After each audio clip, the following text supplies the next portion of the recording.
கர்த்தர் இப்பொழுது இருக்கிறதை பார்க்கிலும் 1000 மடங்கு அதிகமாகும்படி உங்களை ஆசீர்வதிப்பாராக. நம்ம இன்னைக்கு பைபிள் ஸ்டடிக்கு எடுத்த டாபிக் உபவாசம். இந்த வார்த்தை அநேகருக்கு சந்தோஷமாகவும், சிலருக்கு ரொம்ப துக்கமாகவும், சிலருக்கு ஒரு சந்தேகத்துக்குரிய வார்த்தையாகவும், சிலர் இதை பின்பற்ற தேவையில்லை அப்படிங்கிற ஒரு எண்ணத்தோடும் பார்க்கப்படுகிறது. அதிலும் முக்கியமாக பரிசுத்த ஆவியானவரை பற்றிய உபதேசத்துக்கு அப்புறம் அதிகமாக தவறான எண்ணங்களோடு இருக்கிற ஒரு உபதேசம் என்ன அப்படின்னா உபவாசம். தவறாக புரிந்து கொள்ளப்பட்ட உபதேசங்கள்ல உபவாசமும் ஒன்று. இன்னைக்கும் எப்படி நடந்து கொண்டிருக்கு அப்படின்னா, உபவாசிப்பவர்கள் உபவாசிக்காதவர்களை விமர்சிப்பது. இது ஆண்டவராகிய இயேசு கிறிஸ்துவின் நாட்கள் நடந்தது. பரிசேயருடைய சீஷரும் யோவானுடைய சீஷரும் ஆண்டவர்கிட்ட சொல்றாங்க, நாங்க அநேகந்தரம் உபவாசிக்கிறோமே, உங்களுடைய சீஷர் உபவாசியாமல் இருக்கிறது என்ன அப்படிங்கிறாங்க. அப்ப ஆண்டவர் சொல்றாரு, மணவாளன் தங்களோடு இருக்கையில் தோழர்கள் யாராவது உபவாசிப்பார்களா? மணவாளன் அவர்களை விட்டு எடுபடும் நாட்கள் வரும், அப்பொழுது உபவாசிப்பார்கள். நிறைய பைபிள் ஸ்காலர்ஸ் இந்த வசனத்தை வச்சுட்டு எப்படி நினைக்கிறாங்க அப்படின்னா, ஆண்டவர் நம்ம கூட இருக்கிறதுனால நம்ம உபவாசிக்க தேவையில்ல. அந்த வசனத்தின் பின்னணி சூழ்நிலை என்ன அப்படின்னா, ஆண்டவர் சரீர பிரகாரமாக சீஷர்களோடு அவர் இருக்கிறார். அவர் ரத்தம் சிந்தி மரித்து உயிர்த்தெழுந்து பரலோகத்திற்கு போன பிறகு அவங்க கூட சரீர பிரகாரமாக இருக்க முடியாது, அப்பொழுது உபவாசிப்பார்கள் அப்படிங்கிறதுக்காக ஆண்டவர் சொல்லியிருக்கிறாரு. ஆனா நிறைய பைபிள் ஸ்காலர்ஸ் என்ன சொல்றாங்க அப்படின்னா, நம்ம உபவாசிக்க தேவையில்லை, ஆண்டவர் நம்ம கூடவே இருக்கிறார். அந்த மாதிரியான சில காரியங்கள் நம்ம பார்க்கிறோம். இன்னைக்கு உபவாசம் அப்படின்னா என்ன, அதனுடைய எபிரேய கிரேக்க பெயர்கள் நம்ம பார்க்க போகிறோம். இந்த வார்த்தைகள் முடித்த உடனே நமக்கு தெரியும், நம்ம உபவாசித்து தான் ஆகணுமா, உபவாசிக்கலாமா, உபவாசிக்க கூடாதா, அப்படிப்பட்ட எல்லா காரியங்களுக்கும் ஆண்டவர் இன்றைக்கு நமக்கு பதிலை தரப்போகிறார். இந்த உபவாசம் என்பதற்கான எபிரேய பெயர், நம்முடைய பழைய ஏற்பாடு எபிரேய மொழியில் எழுதப்பட்டது. அந்த எபிரேய பெயர் சம், TZUM, சம். இதனுடைய அர்த்தம் முதலாவது வாயை மூடிக்கொள்ளுதல், அதாவது உணவை தவிர்த்தல். இந்த எபிரேய வார்த்தைக்கான சம், TZUM, அந்த வார்த்தைக்கான அர்த்தம் என்ன அப்படின்னா, முதலாவது அர்த்தம் வாயை மூடிக்கொள்ளுதல், உணவை தவிர்த்தல் அப்படின்னு அர்த்தம். அப்போ உபவாச நாட்கள்ல உணவை தவிர்க்க வேண்டுமானா உணவை தவிர்த்து தான் அவங்க உபவாசம் இருந்திருக்கிறாங்க. அடுத்து இரண்டாவது மனத்தாழ்மையா இருத்தல். அந்த வார்த்தைக்கான அர்த்தம், இரண்டாவது அர்த்தம் மனத்தாழ்மையா இருத்தல். மூன்றாவது பரலோக தொடர்பை நாடுதல், பூமிக்குரிய தொடர்புகளை அல்ல, பரலோக தொடர்பை நாடுதல். அடுத்து கடைசியாக எபிரேய பெயருக்கான அர்த்தத்தை நம்ம பார்த்துட்டு இருக்கிறோம், தேவனை பற்றிய மறைவான அறிவு அப்படின்னு அர்த்தமா. இந்த உபவாசம் அப்படிங்கிற வார்த்தைக்கான எபிரேய வார்த்தைக்கான அர்த்தங்கள் 4 விதமான அர்த்தங்கள்: வாயை மூடிக்கொள்ளுதல், உணவை தவிர்த்தல், மனத்தாழ்மையா இருத்தல், பரலோக தொடர்பை நாடுதல், தேவனை பற்றிய மறைவான அறிவு. நம்ம எபிரேய அர்த்தத்தை பார்த்தோம். அதே போல நம்முடைய புதிய ஏற்பாடு கிரேக்க மொழி எழுதப்பட்டதுனால கிரேக்க பெயர் நெஸ்டியோ, NESTEUO, நெஸ்டியோ. இதனுடைய அர்த்தம் என்ன அப்படின்னா, தனிப்பட்ட தீர்மானத்துடன் ஆவிக்குரிய நோக்கங்களுக்காக உணவை தவிர்த்தல். வாலண்டியரா, அதாவது தனிப்பட்ட தீர்மானத்தோடு, கட்டாயமாய் அல்ல, தனிப்பட்ட தீர்மானத்தோடு ஆவிக்குரிய நோக்கங்களுக்காக உணவை தவிர்த்தல். அதுதான் உபவாசம். கிரேக்க பெயர் நெஸ்டியோ அப்படிங்கிறதுக்கான அர்த்தம். நம்முடைய பழைய ஏற்பாட்டின் நாட்கள்ல பாவ நிவர்த்தி நாள், அட்டோன்மெண்ட் டே, அந்த பாவ நிவர்த்தி நாள்ல ஜனங்கள் உபவாசித்து தேவனை ஆராதித்தார்கள். லேவியராகமும் 16ஆம் அதிகாரம் 29 முதல் 31, 23, 27 to 32 வசனங்கள், என்னாகமும் 29:7. பழைய ஏற்பாட்டு நாட்கள்ல, அந்த பாவ நிவர்த்தி நாட்கள்ல ஜனங்கள் உபவாசித்தார்கள். அதே போல பெரிய பெரிய ஆவிக்குரிய தலைவர்கள், பரிசுத்தவான்கள், ராஜாக்கள் இறந்தபோது இஸ்ரவேல் ஜனங்கள் உபவாசித்தார்கள். பழைய ஏற்பாட்டுல நம்ம அநேகர் உபவாசித்து ஜெபித்து இருக்கிறாங்க. மோசே, தாவீது, எலியா, ஆகாப், யோசபாத், தானியேல், எஸ்தர், நெகேமியா, இஸ்ரவேல் ஜனங்கள், நினிவே ஜனங்கள், இந்த மாதிரி நிறைய ஒரு பெரிய பட்டியலே போயிட்டு இருக்கு பழைய ஏற்பாட்டுல. புதிய ஏற்பாட்டுல அதிகமாக உபவாசத்தை ஜெபித்தவர்கள் நம்ம பார்த்தோம் அப்படின்னா அன்னாள், ஆண்டவராக இயேசு கிறிஸ்து, யோவான் ஸ்நானகனின் சீஷர்கள், அந்தியோகியா மூப்பர்கள், கொர்நெலியு, அப்போஸ்தலனாகிய பவுல், அப்புறம் இன்னும் நம்ம அநேக பேரை நம்ம அங்கங்க நம்ம பார்க்க முடியும். அப்போ அநேகர் உபவாசித்து ஜெபித்திருக்கிறார்கள். பழைய ஏற்பாட்டுல அநேகர் உபவாசித்து ஜெபித்திருக்கிறார்கள். புதிய ஏற்பாட்டுல அநேகர் உபவாசித்து ஜெபித்திருக்கிறார்கள். நம்முடைய திருச்சபை வரலாற்றின்படி பார்த்தோம் அப்படின்னா அநேகர் உபவாசத்தை முக்கியப்படுத்தி இருக்கிறார்கள். அப்போ பூர்வ எல்லைக்குறியை நாம் மாற்றக்கூடாது. அப்போ நம்ம அநேகர் பாருங்க உபவாசத்தை முக்கியத்துவப்படுத்தியிருக்கிறார்கள். அநேக பரிசுத்தவான்கள், உதாரணமாக யோனத்தான் எட்வர்ட்ஸ், அவர்லாம் உபவாசத்தை என்ன பண்றாங்க, ரொம்ப முக்கியத்துவப்படுத்தணும் வாழ்க்கையில அப்படிங்கிறத சொல்றாங்க. இப்போ இதுவரைக்கும் நம்ம இவ்வளவு காரியங்களை பார்த்தோம். இப்போ முக்கியமா உபவாசம் என்பது என்ன? உபவாசம் என்பது என்ன? முதலாவது யோவேல் 2ஆம் அதிகாரம் 15ஆம் வசனம். யோவேல் 2:15 எடுத்தவங்க வாசிக்கலாம்.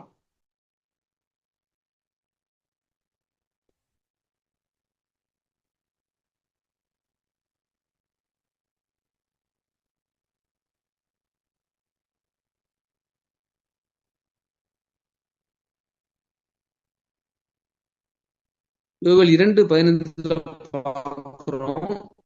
அது இந்த உபவாசம் தேவனுடைய அழைப்பு.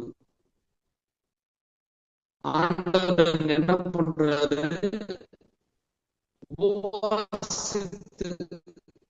உபவாசத்திற்காக ஒரு அழைப்பை அவர் கொடுக்க. உபவாசம் என்பது தேசுத்த உபவாச நாளை நியமியுங்கள், விசேஷித்த ஆசரிப்பை கூறுங்கள். 12ஆம் வசனத்தை பார்க்கிறோம். ஆதலால் நீங்கள் இப்பொழுதே உபவாசத்தோடும் அழுகையோடும் புலம்பலோடும் உங்கள் முழு இருதயத்தோடும் என்னிடத்தில் திரும்புங்கள் என்று கர்த்தர் சொல்லுகிறார். அப்போ முதலாவது காரியம், உபவாசம் என்பது தேவனுடைய அழைப்பு. தேவன் என்ன பண்றாரு, தம்முடைய ஜனத்தை உபவாசித்து தன்னிடத்தில் திரும்பும்படி, ஜெபிக்கும்படி, ஆராதிக்கும்படியாக ஆண்டவர் அழைக்கிறார். அப்ப முதலாவது உபவாசம் மனுஷனுடைய அழைப்பு அல்ல, அது தேவனுடைய அழைப்பு. நம்ம எல்லாருமே தேவனுக்காக நம்ம அழைக்கப்பட்டவர்கள். அழைக்கப்பட்ட நாம் தேவனுடைய அழைப்புக்கு கீழ்ப்படிந்து நடக்கும்போது நம்முடைய வாழ்க்கையில தேவன் அநேக ஆசீர்வாதங்களை தருவார். அப்போ முதலாவது உபவாசம் என்பது தேவனுடைய அழைப்பு. யோவேல் 2:12, 1 சாமுவேல் 7:6 அதுல பார்க்கும்போது அந்த 12ஆம் வசனத்துல பார்க்கும்போது, அதனால் நீங்கள் இப்பொழுதே உபவாசத்தோடும் அழுகையோடும் புலம்பலோடும் உங்கள் முழு இருதயத்தோடும் என்னிடத்தில் திரும்புங்கள் என்று கர்த்தர் சொல்லுகிறார். அழுகையோட திரும்புங்க, புலம்பலோடு திரும்புங்க, உங்க முழு இதயத்தோடு திரும்புங்க அப்படின்னு மட்டும் சொல்லாம முதலாவது என்ன வருது வார்த்தை, உபவாசத்தோடும். அப்போ உபவாசம் என்பது மனம் திரும்புதலின் அடையாளம். அதே போல 1 சாமுவேல் 7ஆம் அதிகாரம் 6ஆம் வசனம். 1 சாமுவேல் 7ஆம் அதிகாரம் 6ஆம் வசனம். அந்த வசனத்தை நம்ம பார்க்கும்போது அங்க இஸ்ரவேல் ஜனங்க பண்றதை நம்ம பார்க்கிறோம். அவர்கள் அப்படியே மிஸ்பாவில் கூடி வந்து தண்ணீர் மொண்டு கர்த்தருடைய சந்நிதியில் ஊற்றி அன்றைய தினம் உபவாசம் பண்ணி கர்த்தருக்கு விரோதமாய் பாவம் செய்தோம் என்று அங்கே சொன்னார்கள். அப்போ ஜனங்க என்ன பண்றாங்க, இஸ்ரவேலர்கள் நாங்க பாவம் செய்தோம்னு சொல்லி என்ன பண்றாங்க, அங்க ஆலயத்துல தண்ணீரை ஊற்றி தங்களுடைய பாவங்களை அறிக்கையிடுறாங்க. தாங்கள் மனம் திரும்புவதற்கு அடையாளமாக என்ன பண்றாங்க, அவங்க உபவாசித்து ஜெபிக்கிறார்கள். அப்போ உபவாசம் என்பது மனம் திரும்புதலின் அடையாளம். நம்ம பழைய ஏற்பாட்டு அநேக இடங்களை பார்க்கிறோம். இதெல்லாம் பழைய ஏற்பாட்டின் வசனங்கள். அதுல பார்க்கிறோம் நம்ம மனம் திரும்புதலின் அடையாளம். நினிவே ஜனங்கள் கூட பாருங்க, யோனாவின் மூலமாக ஒரு எச்சரிப்பு வரும்போது மிருக ஜீவன்கள் முதற்கொண்டு என்ன பண்றாங்க, தன்னை தாழ்த்தி உபவாசித்து மனம் திரும்புகிறார்கள். அப்போ உபவாசம் என்பது மனம் திரும்புதலின் அடையாளம். மூன்றாவதாக சங்கீதம் 35:13, 1 ராஜாக்கள் 21:27. சங்கீதம் 35:13 அதுல பாக்குறோம், அவர்கள் வியாதியாய் இருந்தபோது உடுப்பாய் இருந்தது. நான் உபவாசத்தால் என் ஆத்துமாவை உபத்திரவப்படுத்தினேன், என் ஜெபமும் என் மடியிலே திரும்ப வந்தது. இங்க தாவீது என்ன சொல்றாரு, நான் உபவாசத்தால் என் ஆத்துமாவை உபத்திரவப்படுத்தினேன். அப்போ உபவாசம் என்பது தாழ்மையின் அடையாளம். 1 ராஜாக்கள் 21:27 பாக்குறோம். ரொம்ப மோசமான ஒரு ராஜா யாருன்னா ஆகாப். ரொம்ப ஒரு அக்கிரமம் உள்ள ராஜா, தேவனுக்கு பிரியமில்லாத ஒரு வாழ்க்கை வாழ்ந்து வந்தான். தீர்க்கதரிசி ஆகாப்புக்கு உன்னுடைய சந்ததியின் மேல வரக்கூடிய சாபம் என்னங்கிற சொல்லி பேசும்போது, என்னென்ன பிரச்சனை வரும், உனக்கு என்ன பிரச்சனை வரும்னு சொல்லி பேசும்போது, அப்போ ஆகாப் ரொம்ப குற்ற உணர்வு, ஒரு பய உணர்வு என்ன பண்றாரு, உபவாசித்து ரெட்டு விடுத்து தாழ்மையாக நடந்து கொடுக்கிறார். அப்போ தீர்க்கதரிசி கிட்ட கர்த்தர் சொல்றாரு, ஆகாப் எனக்கு முன்பாக தன்னை தாழ்த்தினதை கண்டாயா? தீர்க்கதரிசி எலியா கிட்ட ஆகாப்பை குறித்து கர்த்தர் பேசுறார். அப்போ உபவாசம் என்பது தாழ்மையின் அடையாளம். நான் ஏற்கனவே சொன்ன தனிப்பட்ட தீர்மானத்தோடு தேவனுக்கு முன்பாக தன்னை தாழ்த்துதலே உபவாசம். மனுஷருக்கு முன்பாக தாழ்த்துவது அல்ல, தேவனுக்கு முன்பாக தன்னை தாழ்த்துவதே உபவாசம். இன்னைக்கு அநேக முறை மனுஷருக்கு முன்பாக நம்ம தாழ்மையா இருக்கிறோம், தாழ்மையாக வெளிக்காட்டிக்கிறோம். ஆனா தேவனுக்கு முன்பாக நம்ம என்ன பண்ணணும்? தாழ்மையா இருக்கும்போது தேவன் நம்மை ஆசீர்வதிக்கிறவராக இருக்கிறார். அப்போ உபவாசம் தேவனுடைய அழைப்பு. உபவாசம் மனம் திரும்புதலின் ஒரு அடையாளம். மனம் திரும்பாமையே ஜெபிப்பது அல்ல, மனம் திரும்புதலுக்காக ஜெபிப்பது உபவாசம். அடுத்து பார்த்தோம் தாழ்மையின் அடையாளம். தன்னைத்தான் தாழ்த்துகிறவன் எவனும் உயர்த்தப்படுவான், தன்னைத்தான் உயர்த்துகிறவன் எவனும் தாழ்த்தப்படுவான். இதை வேதத்துல நம்ம பார்க்கிறோம்.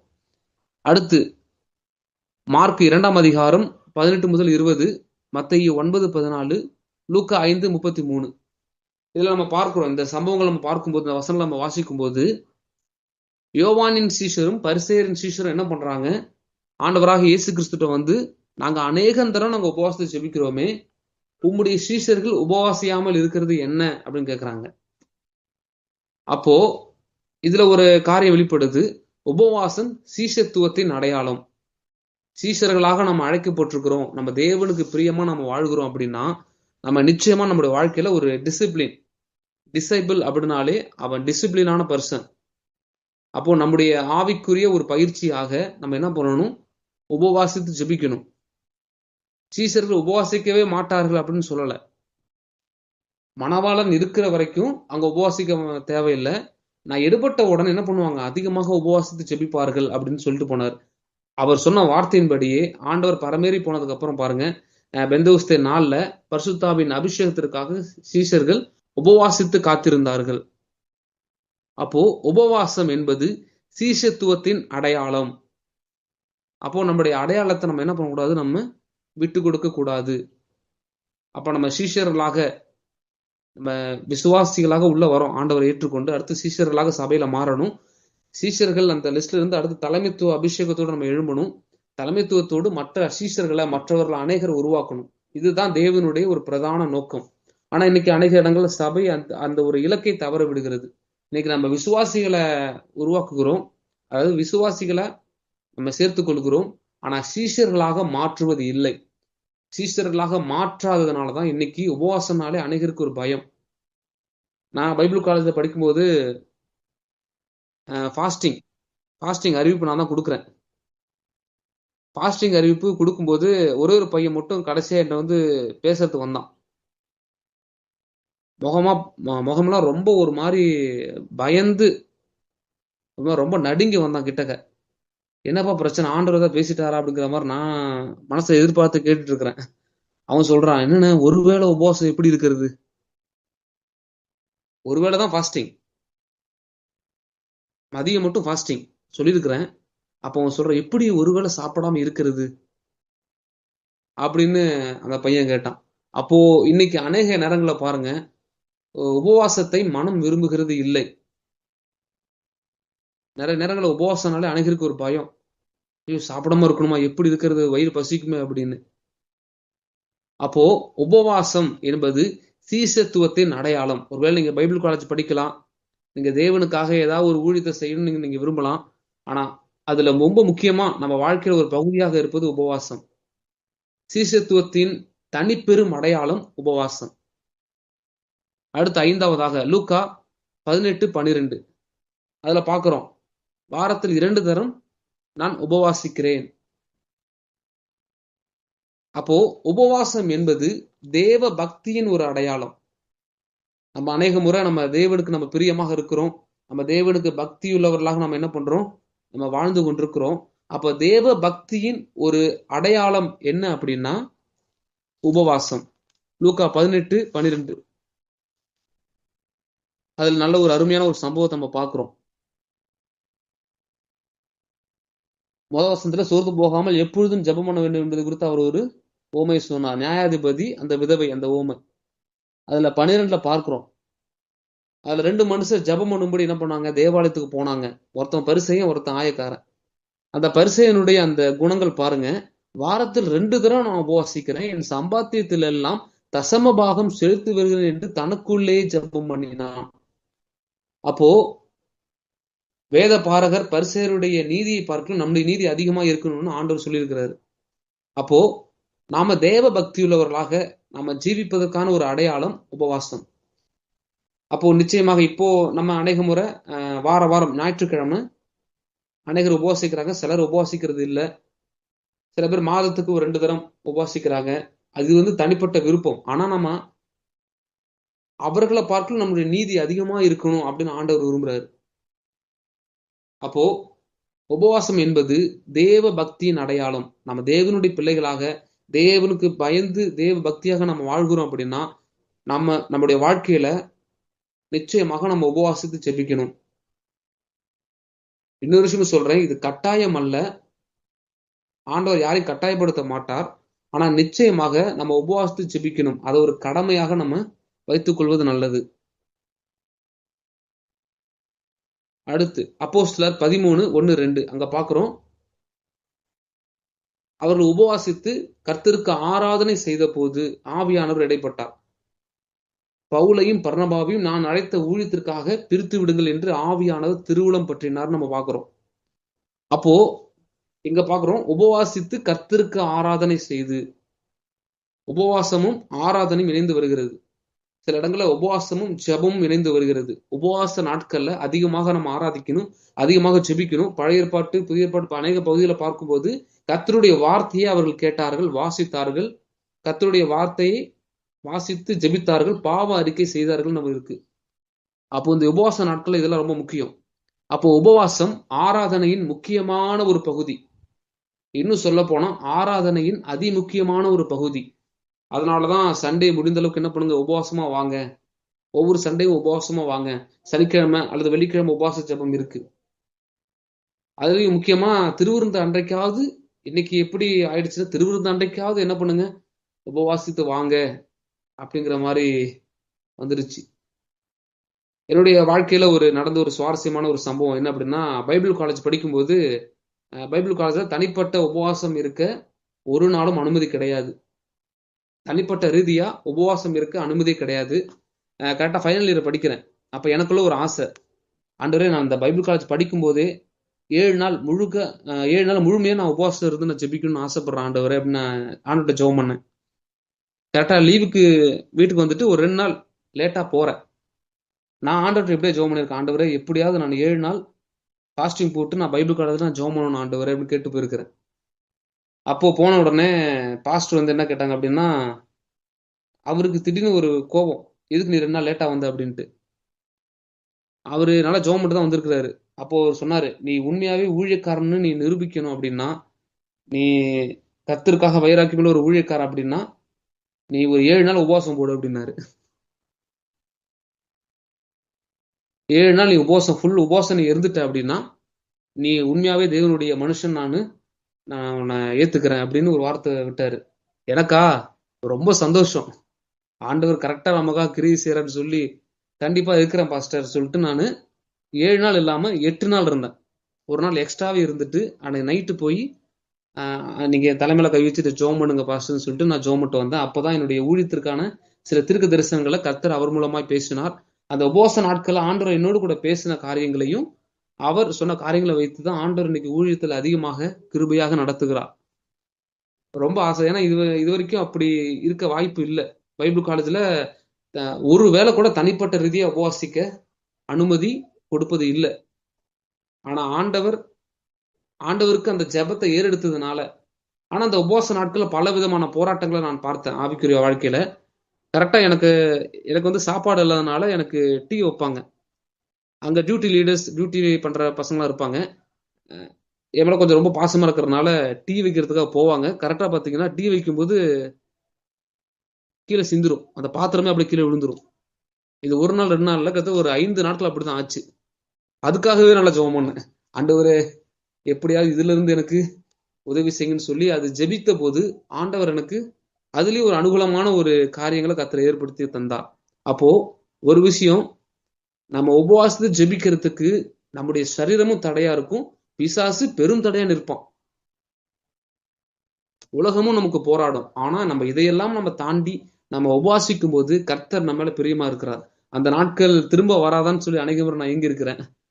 அந்த உபவாசத்தின் நாட்கள், அந்த 7 நாட்கள், சில சமயம் 21 நாட்கள் உபவாசிக்க கர்த்தர் கிருபை கொடுத்தார். இது ஒன்றும் தனிப்பட்ட பெருமை அல்ல.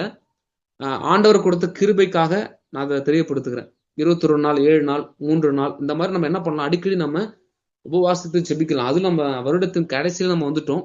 இந்த நாட்கள்ல தனிப்பட்ட சுத்திகரிப்பு ரொம்ப ரொம்ப அவசியம். நம்மை நாமே பரிசோதிப்பது, மற்றவர்கள் பரிசோதிப்பதை விட தன்னைத்தானே நிதானித்து நாம் அறியும் போது நாம் நியாயந்தீர்க்கப்படுவது இல்லை. நம்ம நிச்சயமாக பெரிய காரியங்களை செய்ய கர்த்தர் நம்மை ஆயத்தப்படுத்துவார். அப்போ தேவ பக்தியின் ஒரு அடையாளம் பார்த்தோம். அடுத்து ஆராதனையின் முக்கியமான ஒரு பகுதி. அப்போ உபவாசமும் ஆராதனையும், உபவாசமும் ஜெபமும் இணைந்து காணப்படுகிறது. நம்ம ஆராதனையில அதெல்லாம் ரொம்ப ரொம்ப முக்கியம். அடுத்து 7வதாக லூக்கா 4ஆம் அதிகாரம் 1:14. அதுல பார்க்கும்போது ஆண்டவராக இயேசு கிறிஸ்து ஊழியத்தை ஆரம்பிக்கும் போது முதலாவது பாருங்க, அவர் பரிசுத்த ஆவியினாலே நிறைந்தவராய் என்ன பண்றாரு, வனாந்தரத்திற்கு கொண்டு போகப்பட்டார். அங்க சோதனை இருந்தது, சில போராட்டங்கள் இருந்தது. உபவாசத்துல 40 நாட்கள் அவர் உபவாசத்துல இருக்கிறாரு. 1ஆம் வசனத்துல பரிசுத்த ஆவியினாலே நிறைந்தவராய் அவர் போனார்னு இருக்கு. 14ஆம் வசனத்துல ஆங்கிலத்துல எப்படியாக இருக்கு, பரிசுத்த ஆவியின் பலத்தினாலே நிறைந்தவராய். லூக்கா 4 1ஆம் வசனம் 14ஆம் வசனம். அது நல்லா வாட்சி பாருங்க, நல்லா இருக்கும். அந்த வார்த்தைகள் எல்லாமே ரொம்ப புதிதாக இருந்தது எனக்கே. அப்போ லூக்கா 4:1 இயேசு பரிசுத்த ஆவியினால் நிறைந்தவராய் யோர்தானை விட்டு திரும்பி ஆவியானவராலே வனாந்தரத்துக்கு கொண்டு போகப்பட்டு. 14ஆம் வசனத்தை நம்ம பார்க்கும்போது, பின்பு இயேசு ஆவியானவருடைய பலத்தினாலே கல்லேயாவுக்கு திரும்பி போனார், அவருடைய கீர்த்தி சுற்றிலும் இருக்கிற தேசம் எங்கும் பரம்பிற்று. அப்போ ஆவியானவரின் பலத்திற்கான ஒரு ஆயத்தம் உபவாசம். இன்னைக்கு பரிசுத்த ஆவியின் பலன் இல்லாமல் நம்ம ஊழியத்துல பெரிய காரியங்களை சாதிக்க முடியாது. என்னுடைய மூளை அறிவில நான் பேசுகிற 1000 வார்த்தைகளை விட பரிசுத்த ஆவியானவர் தரும் 5 வார்த்தைகள் வல்லமை உள்ளது. அது சாதாரணமான விஷயம் கிடையாது. இன்னைக்கு நிறைய பேர் மூளை அறிவில பிரசங்கம் பண்ணிடலாம், என்னுடைய மூளை அறிவில் நான் சபையை நடத்திடுவேன், இல்ல பெரிய பிரச்சனை ஆயிடும். ஆனா ஆவியானவரின் பலத்தோடும் ஆவியானவர் கொடுக்கிற வெளிப்பாட்டு 1 Corinthians 2:10 பாக்குறோம். ஆவியானவரின் ஞானம், அந்த விஸ்டம். நம்ம இந்த உலகத்தையே பார்த்து பார்த்து நமக்குள்ள இந்த ஞானம் இப்படி இருக்கு பிரதர், இப்படி இருக்கு அப்படி நம்ம பேசுறோம். ஆனா பரிசுத்த ஆவியானவரின் ஞானம் அளவற்றது, அது அளவிடவே முடியாது. அப்போ ஆவியானவரின் பலத்தை நாம் பெற்றுக்கொள்ளும். இந்த கடைசி நாட்கள்ல நம்ம ஆண்டவர்கிட்ட கேட்கணும், ஆண்டவரே நீங்க நிறைந்திருந்தீங்க, நீங்க பலத்தினால் நிறைந்திருந்தீங்க, ஆவியானவரின் பலத்தினாலதான் அவர் என்ன பண்றாரு, ஊழியத்தை ஆரம்பித்தார். அடுத்து அதிலே பாக்குறோம், அவருடைய கீர்த்தி தேசம் எங்கும் பரம்பிற்று. இன்னைக்கு அநேக இடங்கள்ல பாக்குறோம், நான் ஃபேமஸ் ஆகணும் அப்படின்னு நிறைய பேர் ஆசைப்படுறாங்க. இல்ல பரிசுத்த ஆவியின் பலத்தினாலே பிரயாசப்பட்டா அவர் நம்முடைய நாமத்தை தெரியப்படுத்துவார், அவர் நம்முடைய பேரை தெரியப்படுத்துவார். உன் பேரை பெருமைப்படுத்துங்கிறதா பெரிய ஒரு வாக்கு தத்துவமே. நீ ஆசீர்வாதமா இருப்பா என்பது பெரிய வாக்கு தத்துவம். அதுல முக்கியமா இந்த பரிசுத்த ஆவியின் பலன் பெரிய ஒரு மகத்தான வாக்கு தத்துவம். ஆனா இன்னைக்கு அநேக பைபிள் ஸ்காலர்ஸ் நிறைய பேர் பாருங்க, அநேக சபைகள்ல நான் மீட்டிங் போற இடத்துல பாக்குறேன், பரிசுத்த ஆவியாரை பற்றி சந்தேகங்கள் எக்கச்சக்கமா இருக்கு. சில மீட்டிங்லாம் உட்காந்து மீட்டிங் முடிச்ச உடனே உட்காந்து கேட்டே இருப்பாங்க, அது ஒரு 2 மணி நேரம் போகும். பரிசுத்த ஆவியாரை பத்தி அவ்வளவு சந்தேகங்கள் பாருங்க. ஏன் இதை பிசாசு எவ்வளவு போடுறான்னா, எதுல வல்லமை இருக்கிறதோ, எதுல மகிமை பொருந்து இருக்கிறதோ, எதுக்குள்ள கர்த்தருடைய கரம் கர்த்தருடைய கிரியை இருக்கிறதோ அதுக்கு பிசாசு எப்பொழுதுமே விரோதியா தான் நிற்பான். அப்போ இன்றைக்கு ஆவியானவரின் பலன் நமக்கு தேவை, ஆவியானவரின் வெளிப்பாடு நமக்கு தேவை. அறிவு பெருகி போச்சு, ஆனா ஆவியானவரின் பலன் குறைந்து போச்சு இன்னைக்கு. அதான் ஆண்டவர் இந்த கடைசி நாள் கூட நம்ம என்ன பண்ணணும், பிரசங்கிக்கணும், ஆவியானவர் தர வெளிப்பாடோடு பிரசங்கிக்கணும், ஆவியானவர் வழி நடத்துதலோடு அப்போஸ்தலர் நடவடிக்கைகளை ஆவியானவர் நடவடிக்கைன்னு சொல்லலாம். முழுக்க முழுக்க ஆவியானவர் கரெக்டா லீட் பண்ணார், வழி நடத்தினார், பேசினார், போதித்தார், வரங்களை கொடுத்து பயன்படுத்தினார், அடுத்து சுவிசேஷத்துக்கான வாசலை திறந்தார், சில சமயம் தடை பண்ணார் இருக்கு, சில சமயம் பாரப்படுத்தினார் இருக்கு. அப்போ அவ்வளவு விஷயங்கள். இப்போ அப்போஸ்தலனாகிய பவுல் ஏன் இந்த அளவுக்கு நிருபங்கள் எழுதினாரு, இந்த அளவுக்கு அவருடைய பிரயாசத்தை பார்க்கும்போது ரொம்ப ஆச்சரியமா இருக்கு.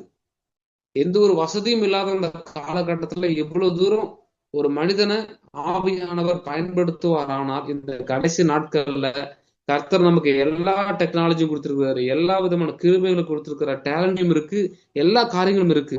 அப்போ உபவாசம் இருப்பது ஆவியானவரின் பலத்திற்கான ஒரு ஆயத்தம்.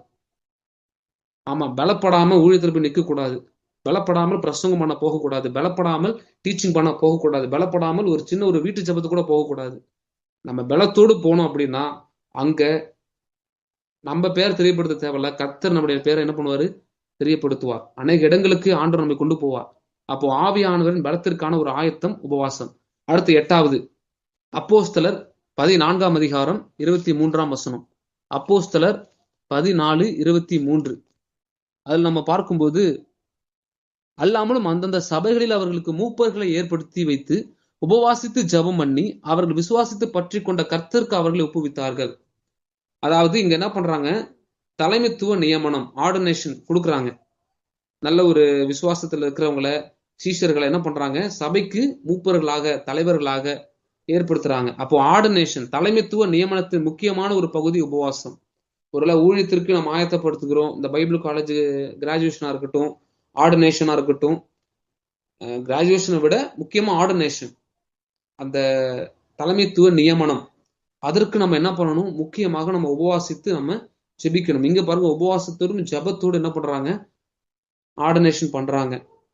அப்போ தலைமைத்துவ நியமனத்தின் முக்கியமான ஒரு பகுதி. இன்னொரு விஷயம், ஆவிக்குரிய தலைவர்களை அடையாளம் காணுவதற்கும் நம்ம அதிகமாக உபவாசித்து ஜெபிக்கணும். சில சமயம் நம்ம ஆவிக்குரிய தலைவர்களா இருக்கட்டும், ஊழியர்களா இருக்கட்டும், விசுவாச பிள்ளைகள் நம்ம செய்கிற தவறு என்னன்னா, தவறான நபர்கள் நம்ம கூட வைத்திருப்பது. அவங்க சரியானவர்கள் தானா, ஆவிக்குரியவர்கள் தானாங்கிறது தெரியாம நம்ம கூட வைத்திருப்போம். கடைசியா அவங்க சில கிரியைகளை பார்க்கும்போது நமக்கு ரொம்ப வேதனையா இருக்கும். அப்போ நம்ம தெளிவாக நம்ம கர்த்தரோட இருக்கணும், கர்த்தருக்குரியவர்கள் நம்மோடு கூட இருக்கணும். அப்படி இருக்கும்போது நிச்சயமாக நம்முடைய சபை, நம்முடைய ஊழியம் எல்லாமே வளரும். ஒரு ஆவிக்குரிய மெய்ப்பன் என்ன பண்ணணும், நல்ல ஒரு உபவாசத்தோடும் ஜெபத்தோடும் சபைக்கான ஒரு மெய்ப்பனை ஏற்படுத்தணும், ஒரு போதனை ஏற்படுத்தணும். அப்படின்னா அதுக்காக உபவாசித்து ஜெபிக்கணும். ஜெபிக்காம ஒரு நாளும் ஆர்டினேஷன் கொடுக்க கூடாது. ஆர்டினேஷன் வாங்க வரவங்களும் ஜெபிக்கணும், ஆர்டினேஷன் கொடுக்கிறவங்களும் ஜெபிக்கணும். அப்போ எல்லாவற்றுக்கும் முன்னாடி ஜெபம் முன்னாடி வந்து நிக்குது. அதுலயும் உபவாசமா நம்ம ஜெபிக்கணும். அதை ஆண்டவர் விரும்புகிறார். அடுத்து கடைசியாக 9வதாக 2 கொரிந்தியர் 6:3 முதல் 10, அடுத்து 11:23 முதல் 27 வசனங்கள். இதுல பார்க்கும்போது அப்போஸ்தலனாகிய பவுல் தன்னுடைய அனுபவங்களை சொல்றாரு. 2 கொரிந்தியர் 6ஆம் அதிகாரம். அதுல வந்து அப்போஸ்தலனாகிய பவுல் தன்னுடைய ஊழிய அனுபவங்களை அவர் ஷேர் பண்றாரு. அடிகள்ல, பிரயாசங்கள்ல, கட்டுகள்ல, காவல்கள்ல, உபவாசங்களிலும் அந்த மாதிரி நிறைய வார்த்தைகளை அவர் பயன்படுத்துகிறத பார்க்கிறோம். உங்களுக்கு நேரம் கிடைக்கும்போது அதை எடுத்து வாசிச்சு பாருங்க. 2 கொரிந்தியர் 6:3 முதல் 10, 11:23 முதல் 27 வசனங்கள். அதுல 5ஆம் வசனத்துல பார்க்கும்போது, அடிகளிலும், காவல்களிலும், கலகங்களிலும், பிரயாசங்களிலும், கண்விழிப்புகளிலும், உபவாசங்களிலும். ஏன் இவ்வளவு விஷயங்களை சொல்றாருன்னா, 3ஆம் வசனத்துல பார்க்கும்போது, இந்த ஊழியம் குற்றப்படாதபடிக்கு நாங்கள் யாதொன்றிலும் இடரல் உண்டாக்காமல் எவ்விதத்தினாலேயும் எங்களை தேவ ஊழியக்காரராக விளங்க பண்ணுகிறோம். அப்போ ஊழிய நிரூபணத்தின் அடையாளம் உபவாசம். அப்போஸ்தலனாகிய பவுல் என்ன பண்றாரு, நாங்க குற்றப்பட்டு போயிடக்கூடாது, இந்த ஊழியம் குற்றப்பட்டு விடக்கூடாது, நான் கரைப்பட்டு விடக்கூடாது, நான் சரியாக என்ன பண்ணணும், தேவ சித்தத்தை நான் நிறைவேற்றணும், நான் தேவனுடைய நல்ல ஒரு ஊழியக்காரனா இருக்கணும், தேவ சித்தத்தை நான் நிறைவேற்றணும் அப்படின்னு நான் என்ன பண்ணணும், நான் அதிகமாக உபவாசத்தை ஜெபிக்கணுங்கிறத அங்க காட்டுறாரு, உபவாசங்களிலும். அப்போ நான் ஒரு ஊழியக்காரன், நான் ஊழியம் செய்கிறேன் அப்படின்னா என்னுடைய வாழ்க்கையில உபவாச ஜெபம் ஒரு பகுதியாக இருக்க வேண்டும். 11ஆம் அதிகாரத்துல பார்க்கிறோம், 23 முதல் 27 வசனங்கள். கிறிஸ்துவின் ஊழியக்காரரா நான் அதிகம் புத்தீனமாய் பேசுகிறேன், நான் அதிகமாய் பிரயாசப்பட்டவன். அடுத்து 25, 26 பாருங்க, 27 பாருங்க. பசியிலும் தாகத்திலும் அநேக முறை உபவாசங்களிலும், உபவாசம் சொல்லல, உபவாசங்களிலும். அப்போ அப்போஸ்தலனாகிய பவுல் அதிகமாக ஊழியத்துல எவ்வளவு ரொம்ப பிஸி ஷெட்யூல் இருந்தாலும் அவர் அதிகமாக உபவாசத்தை ஜெபித்தார். அப்போ நம்முடைய வாழ்க்கையிலையும் உபவாச ஜெபம் ரொம்ப ரொம்ப அவசியம். அப்போ ஊழிய நிரூபணத்தின் அடையாளம் நான் சொன்னேன்ல, இத எனக்கே இது தெரியாது. இந்த பைபிள் ஸ்டடிக்காக எடுக்கும்போது ரொம்ப சந்தோஷமா இருந்தது.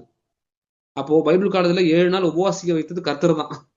நம்ம விரும்பினாலும் விரும்பாவிட்டாலும் அவருக்கு விரும்புற வழிகளில் நம்ம கரெக்டா அவர் நடத்திட்டு போயிட்டே இருக்கிறாரு. அப்போ நம்ம தேவனுடைய ஊழியத்தை செய்கிறோம்னா நம்மளுடைய ஊழியம் குற்றப்படக்கூடாது, நான் குற்றப்பட்டு போய்விடக்கூடாதுன்னா நம்மை நாமே உபவாசத்துல ஒடுக்கி, ஜபத்துல ஒடுக்கி, நமக்கு உள்ள எழும்புகிற அந்த மாம்சத்தின் கிரியைகள், நம்ம உபவாசம் ஜெபிக்கும் போது நம்முடைய ஆவி மேலோங்கும், நம்முடைய மாம்சம் ஒடுங்கி காணப்படும். அப்போ நம்ம என்ன பண்ண முடியும்? நம்ம எந்த ஒரு மனுஷன் தன்னுடைய ஆவியை அடக்குகிறானோ, தன்னுடைய ஆவிய கட்டுப்பாட்டுல வைத்திருக்கிறானோ, அவன் நிச்சயமாக ஜெயமுள்ள ஒரு ஊழியத்தையும் ஜெயமுள்ள ஆவிக்குரிய வாழ்க்கையையும் வாழ முடியும். ஏன்னா அந்த மாம்சம் பொல்லாதது. நம்ம எத்தனை முறை இருந்தாலும் இந்த மாம்சத்து எப்படி இந்த அமலைக்கு யுத்தம் கடைசி வரைக்கும் இருக்குங்கிற மாதிரி, கடைசி வரைக்கும் இந்த மாம்சம் அது எப்படி உன்னை பேசலாம், அது எப்படி உன்னை இப்படி நடத்தலாம், அது எப்படி உனக்குள்ள தன்மானம் இல்லையா, நாக்கு புடுங்குற மாதிரி ஒரு 4 கேள்வி கேட்க கூடாதா அப்படின்னா நிறைய நமக்குள்ள எழும்போம். ஆனா அந்த டைம் தான் நம்ம ரொம்ப கவனமா இருக்கணும். கொஞ்சம் நம்ம மாம்சத்துக்கு செவி கொடுத்தோம்னா, மாம்சம் உள்ள வந்ததுக்கு அப்புறம் கண்டிப்பா பிசாசு உள்ள வருவான். பிசாசு வந்ததுக்கு அப்புறம் பிரச்சனைக்கு மேல பிரச்சனை. அப்போ மாம்சத்துக்கு இடம் கொடுக்க கூடாது. ஊழியத்தை ஒரு நாளும் மாம்சத்துல செய்யக்கூடாது. அதாவது நான் சொல்றது என்னன்னா, அந்த சரீரத்துல அதை நான் சொல்ல வரல, மாம்ச எண்ணங்களோடும் மாம்ச அறிவோடும் மாம்ச புத்தியோடும் மாம்சத்தின் கிரியைகளான பாவத்தோடும் நம்ம ஊழியத்தை செய்யக்கூடாது. அப்படி ஒருவேளை ஊழியத்துல இருந்தா உடனே உபவாசித்து, ஆண்டவரே இதுல இருந்து எப்படியாவது விடுதலை ஆக்குங்க, சாட்சி இல்லாம நான் செய்கிற ஊழியத்தை விட சாட்சியோடு நான் செய்கிற, சாட்சி இல்லாமல் நான் பல வருடங்கள் ஊழியம் செய்வதை விட சாட்சியோடு நான் செய்கிற சிறு ஊழியம், சிறிய வருடங்களோடு நான் செய்கிற ஊழியம் மகத்தான வல்லமை உள்ளது. அதைத்தான் ஆண்டவர் விரும்புகிறார். இன்னொன்று, பரிசுத்தம் இல்லாமல் நாம் செய்கிற ஊழியம் நமக்கே பெரிய ஒரு பாதிப்பாக மாறுவதற்கு வாய்ப்புகள் அதிகம்.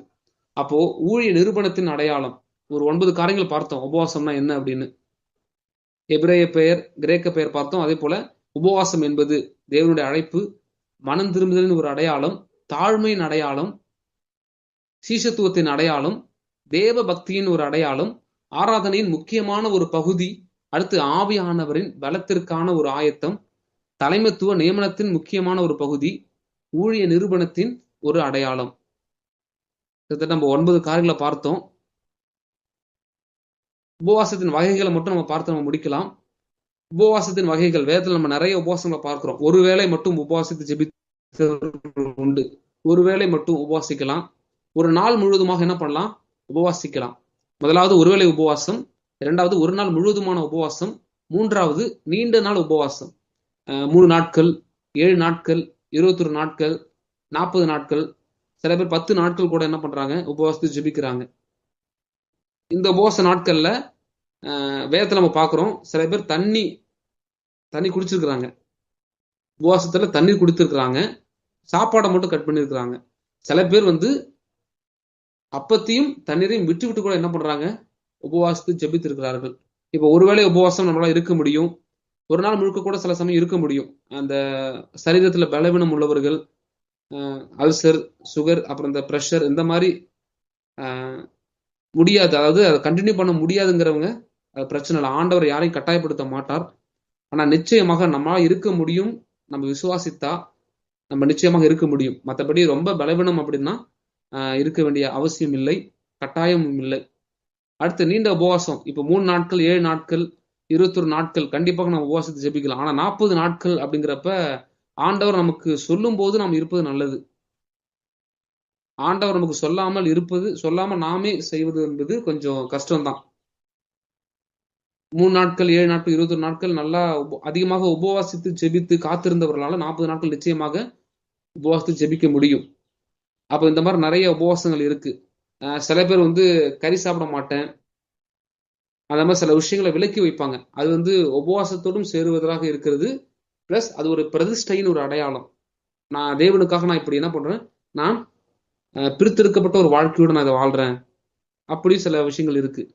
அப்போ நம்முடைய சரீரத்துக்கு ஏற்றாற் போல ஒருவேளை அதிகமாக நான் உபவாசத்தை ஜெபிக்கணும்னு விரும்புறவங்க ஃபர்ஸ்ட் ஒரு வேளை இருந்து பழகணும். அடுத்து ஒரு நாள் முழுக்க இருந்து பழக ட்ரை பண்ணணும். அடுத்து 3 நாட்கள், அதுக்கப்புறம் 7 நாட்கள். அந்த ஒரு நாள்ல 2 வேளை மட்டும் சில சமயம் இருக்கலாம். இந்த 3 நாட்கள்ல 2 வேளை மட்டும் இருக்கலாம், அல்லது ஒரு வேளை மட்டும் இருக்கலாம், அல்லது இரவு மட்டும் இருந்து அதிகமாக ஜெபிக்கலாம். ஏன்னா வேலைக்கு செல்வதனால. இன்னொரு விஷயம், உபவாசத்துல எப்படின்னா, உபவாசம் சமஸ்கிருதத்துல உபவாசம் அப்படின்னா அந்த பேருக்கான அர்த்தம் என்ன அப்படின்னா, உப அப்படின்னா அருகில், வாசம் அப்படின்னா இருப்பது. உபவாசம் என்பது தேவனோடு இருப்பது. உபவாசம் அப்படின்னா உடன் இருப்பதுன்னு அர்த்தம். தேவனோட இருக்கணும். உபவாசம்னு சொல்லிட்டு நம்ம அப்படியே காலைல அர்ப்பணிச்சுட்டு மனம் சுத்தி சுத்தி வருது தானா வேலையை நோக்கின்னு சொல்லி ஓடிடக்கூடாது. உபவாசித்து ஜெபிக்கணும். ஜெபத்துல காத்திருக்கணும். கர்த்தருடைய சத்தத்துக்கு நம்ம காத்திருக்கணும். அதனால பட்டினியா இருப்பது உபவாசம் அல்ல. சடங்காச்சாரியமா செய்வது பேர் உபவாசம் அல்ல. மனப்பூர்வமா செய்யணும். பட்டினி கிடப்பது உபவாசம் அல்ல. உபவாசம் இருந்து நம்ம சாப்பிடாம என்ன பண்ணணும், தேவ சமூகத்துல அதிகமாக ஜெபிக்கணும். அப்படி ஜெபிக்கும் போது கர்த்தர் நம்முடைய வாழ்க்கையில பெரிய காரியங்களை செய்வார். இன்னைக்கு நம்ம பார்த்தோம் எபிரேய வார்த்தைகள், அதோடைய அர்த்தங்கள், கிரேக்க வார்த்தைகளுடைய அர்த்தம், உபவாசம் என்பது என்னங்கிறது குறித்து ஒரு 9 காரியங்கள் நம்ம பார்த்தோம். கர்த்தர் நிச்சயமாக இந்த வார்த்தைகள் கொண்டு உங்களை ஆசீர்வதிப்பார். கர்த்தர் பெரிய காரியங்களை செய்வார். அப்புறம் உபவாசத்தின் வகைகள் ஷார்ட் அண்ட் ஸ்வீட்டா நம்ம என்ன பண்ணோம் பார்த்துட்டோம். நாளைய தினத்துல இன்னும் ஒரு 3 காரியங்கள் இருக்கு. நம்முடைய ஆண்டவராக இயேசு கிறிஸ்து அதிகமாக அவர் உபவாசித்தார். சரித்திரங்கள்ல பலவிதமான மத கோட்பாடுகள், மத கொள்கைகள் உடையவர்கள் அதிகமா என்ன பண்றாங்க, உண்ணாவிரதம், நோன்பு, உபவாசம், இப்படிப்பட்ட நிறைய காரியங்களை அவங்க செய்து வருகிறார்கள். நம்முடைய வேதத்தின்படி, நாம் வேதத்தின்படி என்ன பண்றோம், உபவாசிக்கிறோம். பழைய ஏற்பாட்டுல அநேகர் உபவாசித்திருக்கிறார்கள். புதிய ஏற்பாட்டுல உபவாசத்துக்கான முன்மாதிரிகளை நம்ம பார்க்கிறோம். அதே போல பால் டேவிட் வாஷர் அப்படிங்கிற ஒரு பைபிள் ஸ்காலர் அவர் சொல்றாரு, ஆதி திருச்சபை மற்றும் மத்திய கால திருச்சபையின் வளர்ச்சிக்கு உபவாச ஜெபம் பேருதவியாக இருந்தது அப்படிங்கிறாரு. பால் டேவிட் வாஷர், அவர் நல்ல ஒரு பைபிள் ஸ்காலர். ஆதி திருச்சபை மற்றும் மத்திய கால திருச்சபையின் வளர்ச்சிக்கு உபவாச ஜெபம் பேருதவியாக இருந்தது. அப்ப இருந்த விசுவாசிகள் நல்ல ஆவிக்குரிய வாழ்க்கையில ஸ்திரப்படவும் பலப்படவும் உதவியாக இருந்தது உபவாச ஜெபம் அப்படின்னு சொல்றாரு. அப்போ இந்த நாட்கள்ல நாம் உபவாச ஜெபத்தில் அதிகமாக காத்திருப்பது தேவனுடைய அனாதி நோக்கமா இருக்கிறது. இந்த மலை பிரசங்கத்துல நம்ம நிறைய பார்க்கிறோம், எப்படி உபவாசிக்க கூடாது, எப்படி ஜெபிக்க கூடாது, எப்படி உபவாசிக்கணும், எப்படி ஜெபிக்கணுங்கிறது குறித்து ஆண்டவர் அநேக காரியங்களை சொல்லியிருக்கிறார். முதலாவது நம்ம இப்ப பார்க்க போகிறோம், எப்படி உபவாசிக்க கூடாது. ஏசாயா 58 அதிகாரம் 3 வசனம். இந்த 58 அதிகாரம் முழுக்க உபவாசத்தை பற்றிய அநேக காரியங்களை சொல்லப்பட்டிருக்கிறது. இந்த 58:3 பார்க்கிறோம். இங்க ஜனங்க கேட்கிறாங்க, நாங்கள் உபவாசம் பண்ணும்போது நீர் நோக்காமல் இருக்கிறது என்ன, நாங்கள் எங்கள் ஆத்துமாக்களை ஒடுக்கும் போது நீர் அதை அறியாமல் இருக்கிறது என்ன என்கிறார்கள். இதோ நீங்கள் உபவாசிக்கும் நாளிலே உங்கள் இச்சையின்படி நடந்து. ஆண்டவர் முதலாவது சொல்றாரு, எப்படி உபவாசிக்க கூடாதுன்னா, நம்மளுடைய சுய இச்சையின்படி உபவாசிக்க கூடாது. சுய இச்சையின்படி. இது என்னன்னா, ஆண்டவர் சொன்னதான் உபவாசிப்பேன் அந்த மாதிரியான நோக்கம் அல்ல. சுய இச்சையின்படி அப்படின்னா,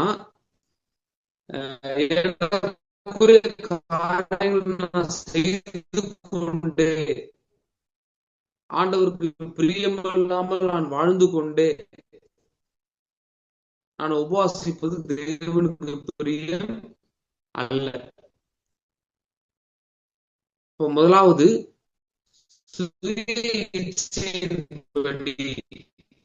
அதற்கான காரணங்களை பார்க்கிறோம். 53 அதே வருஷத்துல வேலை செய்து கொண்டே உபவாசிக்க கூடாது. இன்னைக்கு நிறைய பேர் என்ன பண்றாங்க அப்படின்னா, ஃபாஸ்டிங் சொல்லி காலையிலே பொறுத்தரை மணி ஜெபம் பண்ணி விட்டுருவாங்க. ஆனா கரெக்டா போய் ஆபீஸ்லயோ அல்லது எங்க நம்ம என்ன பண்றது போய் வேலை பார்த்துட்டு இருக்கிறது. ஜெபிக்காமல் நாம உபவாசிப்பது பெரிய நமக்கு. அப்போ வேலை கொண்டே உபவாசிக்க கூடாது. முதல்ல சுய இச்சைப்படி உபவாசிக்க கூடாது. சுயனா எனக்கு ஒரு விஷயம் வேணும், ஒரு விருப்பம் நிறைவேறணும், என்னிடத்துல விருப்பம் நிறைய சொல்லி என்ன பண்ணக்கூடாது, சுய இச்சை உபவாசிக்கூடாது. அது வேலை கொண்டே உபவாசிக்க கூடாது. உபவாசம் அப்படின்னா அது உடன் வாசம், தேவனுடன் வாசம்.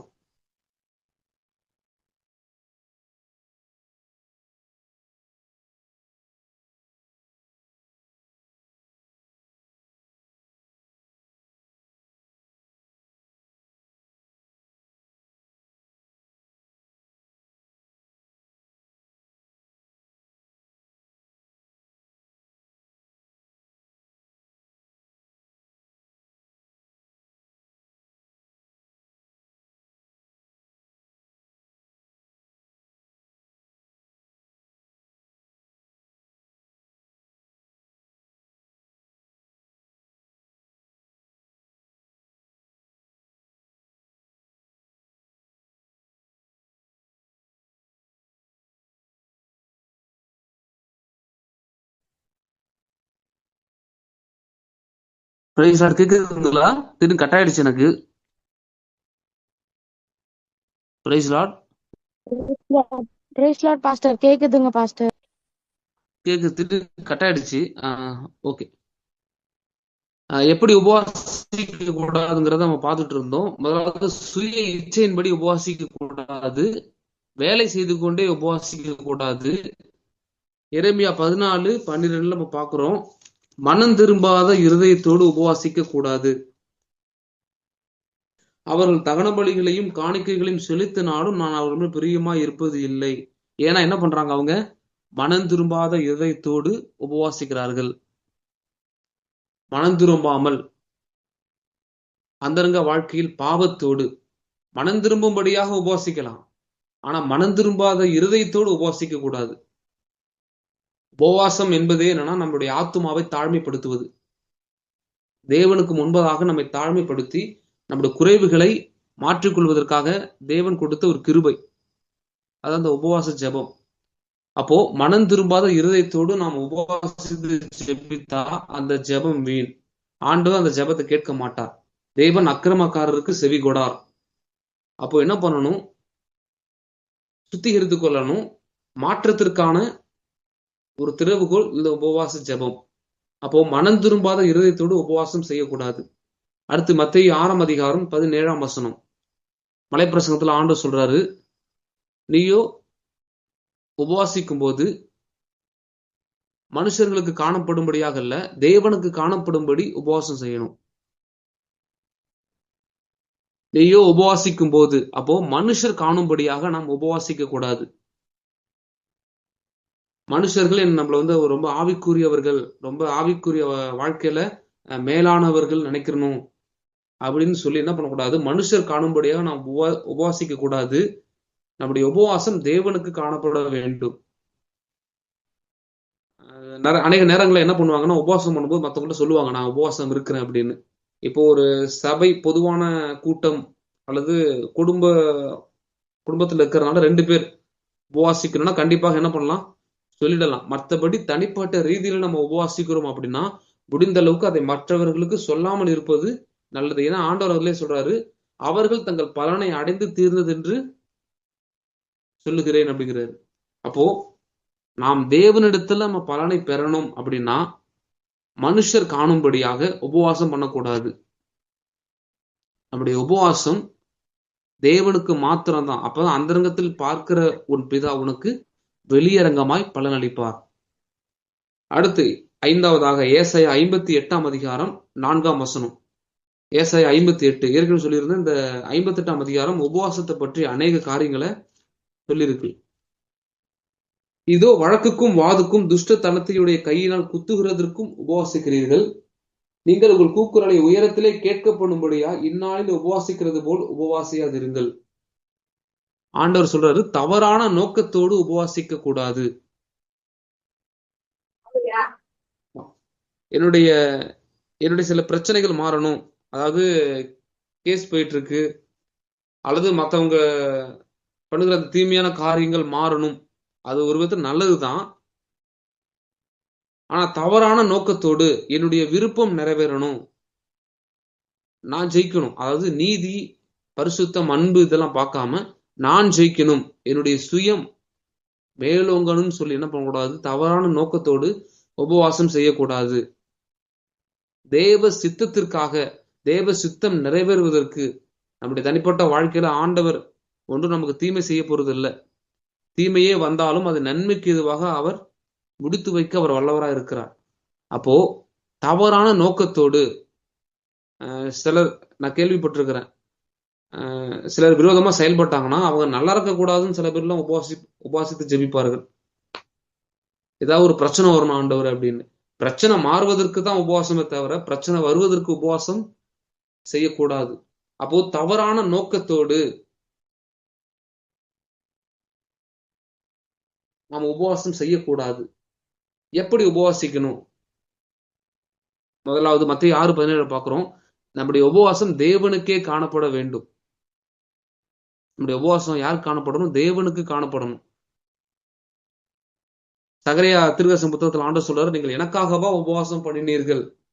அப்போ நம்முடைய உபவாசம் தேவனுக்குரியது, தேவனுக்கானது. இரண்டாவது, இந்த உபவாசம் தேவனுடைய சித்தத்திற்கானது. முதலாவது ஏன் எப்படி உபவாசிக்கணும்னா தேவனுக்காக நம்ம உபவாசிக்கணும். இரண்டாவது தேவ சித்தத்திற்காக, தேவனுடைய திட்டத்திற்காக, தரிசனங்களுக்காக, வெளிப்பாடுகளுக்காக நம்ம என்ன பண்ணணும்? உபவாசிக்கணும். முக்கியமா ஜபத்துல தரித்திருக்க வேண்டும். ஜெபம், வேத வாசிப்பு, அந்த மாதிரி என்ன பண்ணணும், ஆவிக்குரிய காரியங்களோடு நம்ம இணைந்து நம்ம உபவாசிக்கும் போது நாம் பெரிய நன்மைகளை பார்க்க முடியும். அப்போ இப்போ ஒரு 5 காரியங்களை பார்த்தோம். எப்படி உபவாசிக்க கூடாது, எப்படி உபவாசிக்கணும், அதை குறித்து ஒரு 3 காரியங்கள், எப்படி உபவாசிக்க கூடாதுன்னு ஒரு 5 காரியங்கள் நம்ம பார்த்தோம். இப்போ நம்ம பார்க்க போறது என்ன அப்படின்னா, உபவாச ஜபத்தினால் கிடைக்கும் தெய்வீக ஆசீர்வாதங்கள். உபவாச ஜபத்தினால் கிடைக்கும் தெய்வீக ஆசீர்வாதங்கள். முதலாவது ஏசாயா 58:8. அப்பொழுது விடியற்கால வெளுப்பை போல உன் வெளிச்சம் எழும்பி உன் சுக வாழ்வு சீக்கிரத்தை துளிர்த்து உன் நீதி உனக்கு முன்னாலே செல்லும், கர்த்தருடைய மகிமை உன்னை பின்னாலே காக்கும். முதலாவது சுக வாழ்வையும் நீதியுள்ள வாழ்வையும் பெற்றுக்கொள்ள முடியும். நம்ம இன்னைக்கு உபவாசித்து ஜெபித்தோம் அப்படின்னா நம்ம வாழ்க்கையில சுக வாழ்வு. ஏன்னா இந்த உலகமே இருளுக்குள்ளதான் இருக்கு. நாம் இருளுக்கும் அந்தகாரத்திற்கும் உள்ளானவர்கள் அல்ல. உலகம் பொல்லாங்கனுக்குள் கிடக்கிறது. அப்போ இந்த உலகம் பாடுள்ள வாழ்க்கை தான். ஆனா அதன் மத்தியில நம்ம உபவாசித்து ஜெபிக்கும் போது இந்த உபவாசத்துல நற்கிரைகளும் அடங்கும். வியாதியா இருக்கிறவங்களுக்கு என்ன பண்ணலாம்? போய் உதவி செய்யலாம். வஸ்திரம் இல்லாதவனுக்கு வஸ்திரத்தை கொடுக்கலாம். உணவு இல்லாதவர்களுக்கு உணவை கொடுக்கலாம். அப்படி இருக்கும்போது நம்முடைய வாழ்க்கை சுக வாழ்வு சீக்கிரத்தில் துளிர்க்கும். நீதியுள்ள வாழ்வை நாம் பெற்றுக்கொள்ள முடியும். அப்போ நம்முடைய வாழ்க்கையில ஒருவேளை நிறைய பாடுகள், வேதனைகள், பிரச்சனைக்கு மேல பிரச்சனை, ஒரு ஆசீர்வாதமான ஒரு வாழ்க்கை இல்லை, வரக்கூடிய நன்மைகளும் வரல அப்படின்னா நம்மை நாமே சோதித்திருந்து சில நாட்கள் நாம் உபவாசித்து குடும்பமாக அல்லது சபையாக நாம் உபவாசித்து ஜெபிப்பது மிகுந்த நல்லது. ஏன்னா சுக வாழ்வு கர்த்தர் நமக்கு வாக்கு பண்ணி இருக்கிறார். பாடுகள் வரலாம், பாடுகள் என்பது வாழ்க்கையில வரும். ஆண்டவராக இயேசு கிறிஸ்து சொல்லி இருக்கிறார், உலகத்தில் உங்களுக்கு உபத்திரவம் உண்டு, இல்லைன்னா சொல்லல. ஆனா சில மேன்மைகளை, சில ஆவிக்குரிய ஆசீர்வாதங்களை பெற்றுக்கொள்ளணும் அப்படின்னா, நம்ம வாழ்க்கையில சுக வாழ்வு வரணும் அப்படின்னா நம்ம நிச்சயமாக உபவாசித்து ஜெபிக்கலாம். அநேக குடும்பங்கள் இந்த மாதிரி சில போராட்டங்கள்ல இருக்கும்போது அவங்களுக்கு கொடுக்குற ஒரு ஆலோசனை என்ன அப்படின்னா, நீங்க உபவாசித்து குடும்பமாக சுத்திகரிப்பு ஜெபம் இந்த மாதிரி சில விஷயங்களை செய்யுங்கன்னு சொல்லும்போது அவங்க அப்படியே அதை கை கொள்ளும் போது அவங்க வாழ்க்கையில பெரிய ஆசீர்வாதங்களை கர்த்தர் கொடுத்திருக்கிறார். அதே போல நீதியுள்ள வாழ்வு, நீதியுள்ள வாழ்க்கை.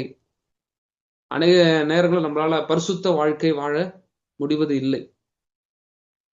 நம்மை சுற்றி நெருக்கிடும், நம்மை சுற்றி என்ன பண்ணுறது, நெருங்கி பாவம் நெருக்கிறது நம்ம வேதத்துல பார்க்கிறோம். அப்போ இந்த பாவத்தை மேற்கொள்வதற்கு நீதியுள்ள வாழ்வை நம்ம பெற்றுக்கொள்ளணும் அப்படின்னா நாம உபவாசித்து ஜெபிக்கணும். நாம் உபவாசித்து ஜெபிக்கும் போது நம்முடைய சரீரம், அதாவது மாம்சம் ஒடுங்குகிறது, ஆவி மேலோங்குகிறது. எந்த அளவுக்கு நம்முடைய ஆவி மேலோங்குகிறதோ அந்த அளவுக்கு நம்ம ஆவிக்குரிய வாழ்க்கை வாழ முடியும். ஆவி அந்த இன்னர் பார்ட்னு சொல்லுவாங்க, நம்முடைய உள்ளான பகுதி. நமக்குள்ள 2 மனிதன் இருக்கிறான், உள்ளான மனுஷன், புறம்பான மனுஷன். அப்போ இந்த உள்ளான மனுஷனுக்கு ஒரு தெய்வீக பலனை கொடுப்பது இந்த உபவாச ஜெபம். அப்போ சுக வாழ்வு வேணும், நீதியுள்ள வாழ்க்கை வேணும் அப்படின்னா நிச்சயமாக நம்ம என்ன பண்ணணும்? உபவாசித்து ஜெபிக்க வேண்டும். அடுத்து 2 நாளாகமும் 20ஆம் அதிகாரம் 3ஆம் வசனம், அப்போஸ்தலர் 13:2, எஸ்ரா 8:21. 2 நாளாகமத்துல பாக்குறோம், யோசபாத் ராஜா அந்த யுத்தத்துக்கு பயந்து அவர் என்ன பண்றாரு, என்ன பண்றதே தெரியல, திடீர்னு யுத்தத்துக்கு வரங்கிறாங்க. அப்போ அவர் யூதாவெங்கும் உபவாசத்தை அவர் சொன்னாரு, ஜனங்க எல்லாம் உபவாசம் பண்ணுங்கன்னு சொல்லி அவரும் உபவாசம் இருந்து தேவ வழிநடத்துதலை பெற்றுக்கொண்டார். அப்போஸ்தலர் 13:2 பாக்குறோம், ஊழியத்துக்கு பவுலையும் பர்னபாவையும் பிரித்து விடுங்கள் சொல்லி பரிசுத்த ஆவியானவர் ஆதி திருச்சபையில, அந்தியோகியா திருச்சபையில அவர் பேசுறாரு. எஸ்ரா தேவனுடைய வழிநடத்துதலுக்காக அவர் ஜெபிக்கிறார். அப்போ உபவாச ஜெபத்தினால் கிடைக்கும் 2வது தெய்வீக ஆசீர்வாதம் என்ன அப்படின்னா, தேவ வழிநடத்துதலை, தேவ சித்தத்தை, தேவனுடைய நோக்கத்தை துல்லியமாக பெற்றுக்கொள்ள முடியும். நம்ம உபவாசத்தை ஜெபிக்கும் போது நம்முடைய சரீரம் அடங்குவதனால, நம்முடைய மாம்சம், ஏன்னா நம்ம மாம்சத்துல நம்ம இருக்கிறோம், உலக காரியங்களை தான் நம்ம அதிகமாக என்ன பண்றோம், நம்ம இடைப்பட்டு இருக்கிறோம். அப்போ நாம் நம்முடைய உணவை கட்டுப்படுத்தி நம்முடைய சரீரத்தை கட்டுப்படுத்தி நம்ம இருக்கும்போது நம்முடைய சரீரம் அடங்கும், நம்முடைய ஆவி மேலோங்கும். அதாவது ஆவிக்குரிய செவி, ஆவிக்குரிய பார்வை இன்னும் ஷார்ப் ஆகும். அப்போ தேவ சத்தம் நமக்கு இன்னும் தெளிவா, திட்டமும் தெளிவுமாக கேட்கும். ஒருவேளை சில தீர்மானங்கள் எடுக்க முடியாம இருக்கலாம், சில குழப்பமான காலங்கள், குழப்பமான சில எல்லாருக்குமே வரும். அந்த டைம்ல நம்ம என்ன பண்ணணும், அதிகமாக உபவாசித்து ஜெபிப்பது நல்லது. முக்கியமா திருமண காரியங்களா இருக்கலாம், அல்லது ஊழியத்திற்கு அழைக்கப்பட்டு ஆயத்தமாகும் போது, அல்லது ஒரு வேலைக்காக, அல்லது ஒரு புதிய இடம் வாங்குறோம், ஒரு பெரிய ஒரு காரியம் செய்ய போகிறோம் அப்படின்னா அதற்கு முன்பதாக நாம் உபவாசித்து ஜெபிப்பது மிகுந்த நல்லது. ஏன்னா அந்த டிவைன் கைடன்ஸ், தேவ வழிநடத்துதல் இருந்தா எப்படிப்பட்ட வனாந்திரத்தையும் கடக்க முடியும். ஆனா தேவ வழிநடத்துதல் இல்லை அப்படின்னா எப்பேற்பட்ட சோதனையையும் நம்மால் மேற்கொள்ள முடியாது. கடந்த நாட்கள் ஒரு பிரதர் இந்த வீடு, அவருக்கு அவர் வாடகை வீட்டுல தான் இருக்கிறாரு, அவருக்கு சொந்த வீடு வாங்கணும் அப்படிங்கிற ஒரு ஆசை. பாத்தீங்க அப்படின்னா 2 மாடி கட்டடம் ஒண்ணு இருக்கு, 25 லட்சம் சொல்றாங்க அப்படின்னு என்கிட்ட சொல்றாரு. அப்போ ஆவியானவர் எனக்கு காட்டுகிறார், இல்ல அது சில தவறுகள் இருக்கு அதுக்குள்ள. அவங்க 25 லட்சம்ல அதுக்கு மேலேயே அவங்க என்ன பண்றாங்க, அவங்க சில விஷயங்கள் பண்றாங்கிறதமா எனக்கும் என்னுடைய மனைவிக்கும் ஆண்டவர் வெளிப்பாடுகள் கொடுத்துட்டாரு அவர் சொன்ன உடனே. ஆனா நாங்க அதை சொல்லிக்கல. முதல் நாள் சொல்லிட்டு போயிட்டாரு, சரிங்கயான்னு சொல்லிட்டு விட்டுட்டோம். அடுத்த நாள் டீ கடையில சந்திச்சோம். அப்போ நான் அவர்கிட்ட சொல்லிட்டேன், ஐயா நீங்க இந்த மாதிரி 25 லட்சம் சொல்றீங்க, நிச்சயமாக அது உண்மையான காரியமா இருக்காது, அது தேவ வழிநடத்துதல் இல்லை, தேவன் அதுக்கு நேராக உங்களை வழிநடத்த மாட்டார், இதுல ஏதோ தவறு இருக்கு, நீங்க நல்லா யோசிச்சு பாருங்க அப்படின்னு சொல்லிட்டோம். அவருக்கு முகமே மாறி போச்சு, ரொம்ப ஒரு இருளாயிடுச்சு முகம். என்ன ஒரு ஊழியக்காரர் இப்படி சொல்றாரு, நம்ம நல்ல இடம் நல்லா விசாரிச்சிருக்கிறோம், டாக்குமெண்ட்ஸ் காட்டுறாங்க, எல்லாம் சூப்பர், அப்படிதான் நம்ம நினைச்சிட்டு இருக்கிறோம், ஆனா என்ன இப்படி சொல்றாருன்னு சொல்லிட்டு டீ குடிச்சிட்டு என் மேல ஒரு வருத்தம் அவருக்கு, என்ன பாஸ்டர் இப்படி சொல்றாருன்னு சொல்லிட்டு எங்களை போயிட்டு வர கூட அவ்வளவு சொல்லல, அப்படியே போயிட்டாரு. நடந்த காரியம் என்ன அப்படின்னா, மதியம் நேரம் அவர் போய் அங்க அந்த மத்தியஸ்தர் சொல்லுவாங்க, அந்த புரோக்கர், அந்த லாயர் எல்லாத்தையும் போய் பேசிட்டு இது பண்ணிட்டு இருக்கும்போது 25 லட்சம் சொன்னவங்க கரெக்டா பாத்தீங்கன்னா 1 கோடிக்கு மேல சொல்றாங்க அடுத்த ரேட்டை. அடுத்து ஒவ்வொன்றுக்கும் ஒரு ரேட்டு சொல்றாங்க, லோன் போட்டுக்கலாம், அந்த மாதிரி சில முக்கியமான டாக்குமெண்ட்ஸ், உங்களுடைய அக்கௌண்ட், ஏடிஎம் கார்டு நம்பர், இந்த மாதிரி எல்லாத்தையும் கேட்கறாங்க. அப்போ இவருக்கு கொஞ்சம் சந்தேகம் வந்துருச்சு. அப்புறம் விசாரிச்சு பார்க்கும்போது அது கொஞ்சம் தவறான இடம், தவறான சில காரியம் என்பது தெரிய வந்தது. உடனே எனக்கு ஃபோன் பண்றாரு. ஃபோன் பண்ணிட்டு, பாஸ்டர் நான் உங்களை நேர்ல பார்க்கணும் அப்படிங்கிறப்ப நேர்ல பார்த்து பேசிட்டு அப்புறம் ஜெபம் பண்ணிட்டு போனாங்க. இன்னைக்கு ஆண்டவர் நல்ல ஒரு தேவ வழிநடத்துதல் படி நல்ல ஒரு 2 வீட்டை பார்த்துருக்குறாங்க. நான் சொல்லிட்டேன், கர்த்தர் எப்படி நம்மளை வழிநடத்துறாரோ அப்படி நீங்க போகும்போது கர்த்தர் உங்களுக்கு ஆசீர்வாதங்களை அவர் தருவாருன்னு சொல்லி வச்சேன். அப்போ தேவ வழிநடத்துதல் இன்னைக்கு ஊழியத்திலும் நம்முடைய தனிப்பட்ட வாழ்க்கையிலும் குடும்பத்திலும் தேவை. தேவ வழிநடத்துதல், அந்த தேவனுடைய சித்தம் அது நமக்கு துல்லியமாக வெளிப்படுது உபவாச ஜெபம். அதிகமாக நம்ம உபவாசத்தை ஜெபிக்கும் போது நம்முடைய ஆவிக்குரிய செவி, ஆவிக்குரிய கண்கள் திறக்கப்படும். நிறைய பேருக்கு தரிசனங்களை பார்க்கணும்னு ஆசை. கர்த்தர் பட்சபாதம் உள்ளவர் அல்ல. நிச்சயமாக வாஞ்சத்து கேட்கிற எவருக்கும் அவர் தாராளமா என்ன பண்ணுவாரு? கொடுப்பார். அப்போ நம்ம அதிகமாக என்ன பண்ணலாம்? உபவாசத்தை ஜெபித்த அநேகர் தேவ தரிசனங்களை பெற்றுக் கொண்டிருக்கிறார்கள். அப்போ தேவ வழிநடத்துதல் நமக்கு இன்னைக்கு ரொம்ப அவசியம். 1 சாமுவேல் 30 நம்ம பாக்குறோம், தாவீது சகலத்தையும் இழந்து நிக்கிற ஒரு நேரம். அப்ப என்ன பண்ணலாம்? ஒரு மனுஷன் நோக்கி போகல, தன்னுடைய சுயத்திற்கு அவர் இடம் கொடுக்கல, அல்லது ஏதோ ஒரு மனுஷன்ட்ட போய் என்ன பண்ணலாம், நம்ம கொஞ்ச நேரம் நம்ம இருக்கலாம், அவர் எதையும் பார்க்கல. தேவனுடைய வழிநடத்துதல் என்ன, அந்த ஏபோத்தை கொண்டு வான்னு சொல்லி தேவ சத்தத்துக்கு அவர் என்ன பண்றாரு? அவர் ஆயத்தமாகிறாரு. அப்போ வார்த்தை வருது, நீ சகலத்தையும் திருப்பிக் கொள்வாய் அப்படின்னு. அந்த வார்த்தையின்படி அவர் தொடர்ந்து போனதுனால அவர் இழந்ததை மட்டுமல்ல, இழப்பீடாகவும் நிறைய பெற்றுக்கொண்டார். நம்ம வாழ்க்கையில தேவனுடைய வழிநடத்துதல் இருந்தா நாம் இழந்த அனைத்தையும் கூட பெற்றுக்கொள்ள முடியும். அதனாலதான் உபவாச ஜெபங்கள்ல சிலருக்கு இழந்து போன கிருபைகள் நிறைய ஆப்ரேட் ஆகும். இழந்து போன வரங்கள், இழந்து போன அந்த ஆதியில் கொண்டிருந்த அந்த அன்பு, மற்ற காரியங்கள் ஆண்டவர் புதுப்பிக்கிறார். ஏன்னா இந்த உபவாசம் என்பது ஆவிக்குரிய ஒரு புதுப்பிப்பு. புதுப்பித்தல் இல்லாத எந்த ஒரு காரியமும் அது நிச்சயமாக பாழாகும்.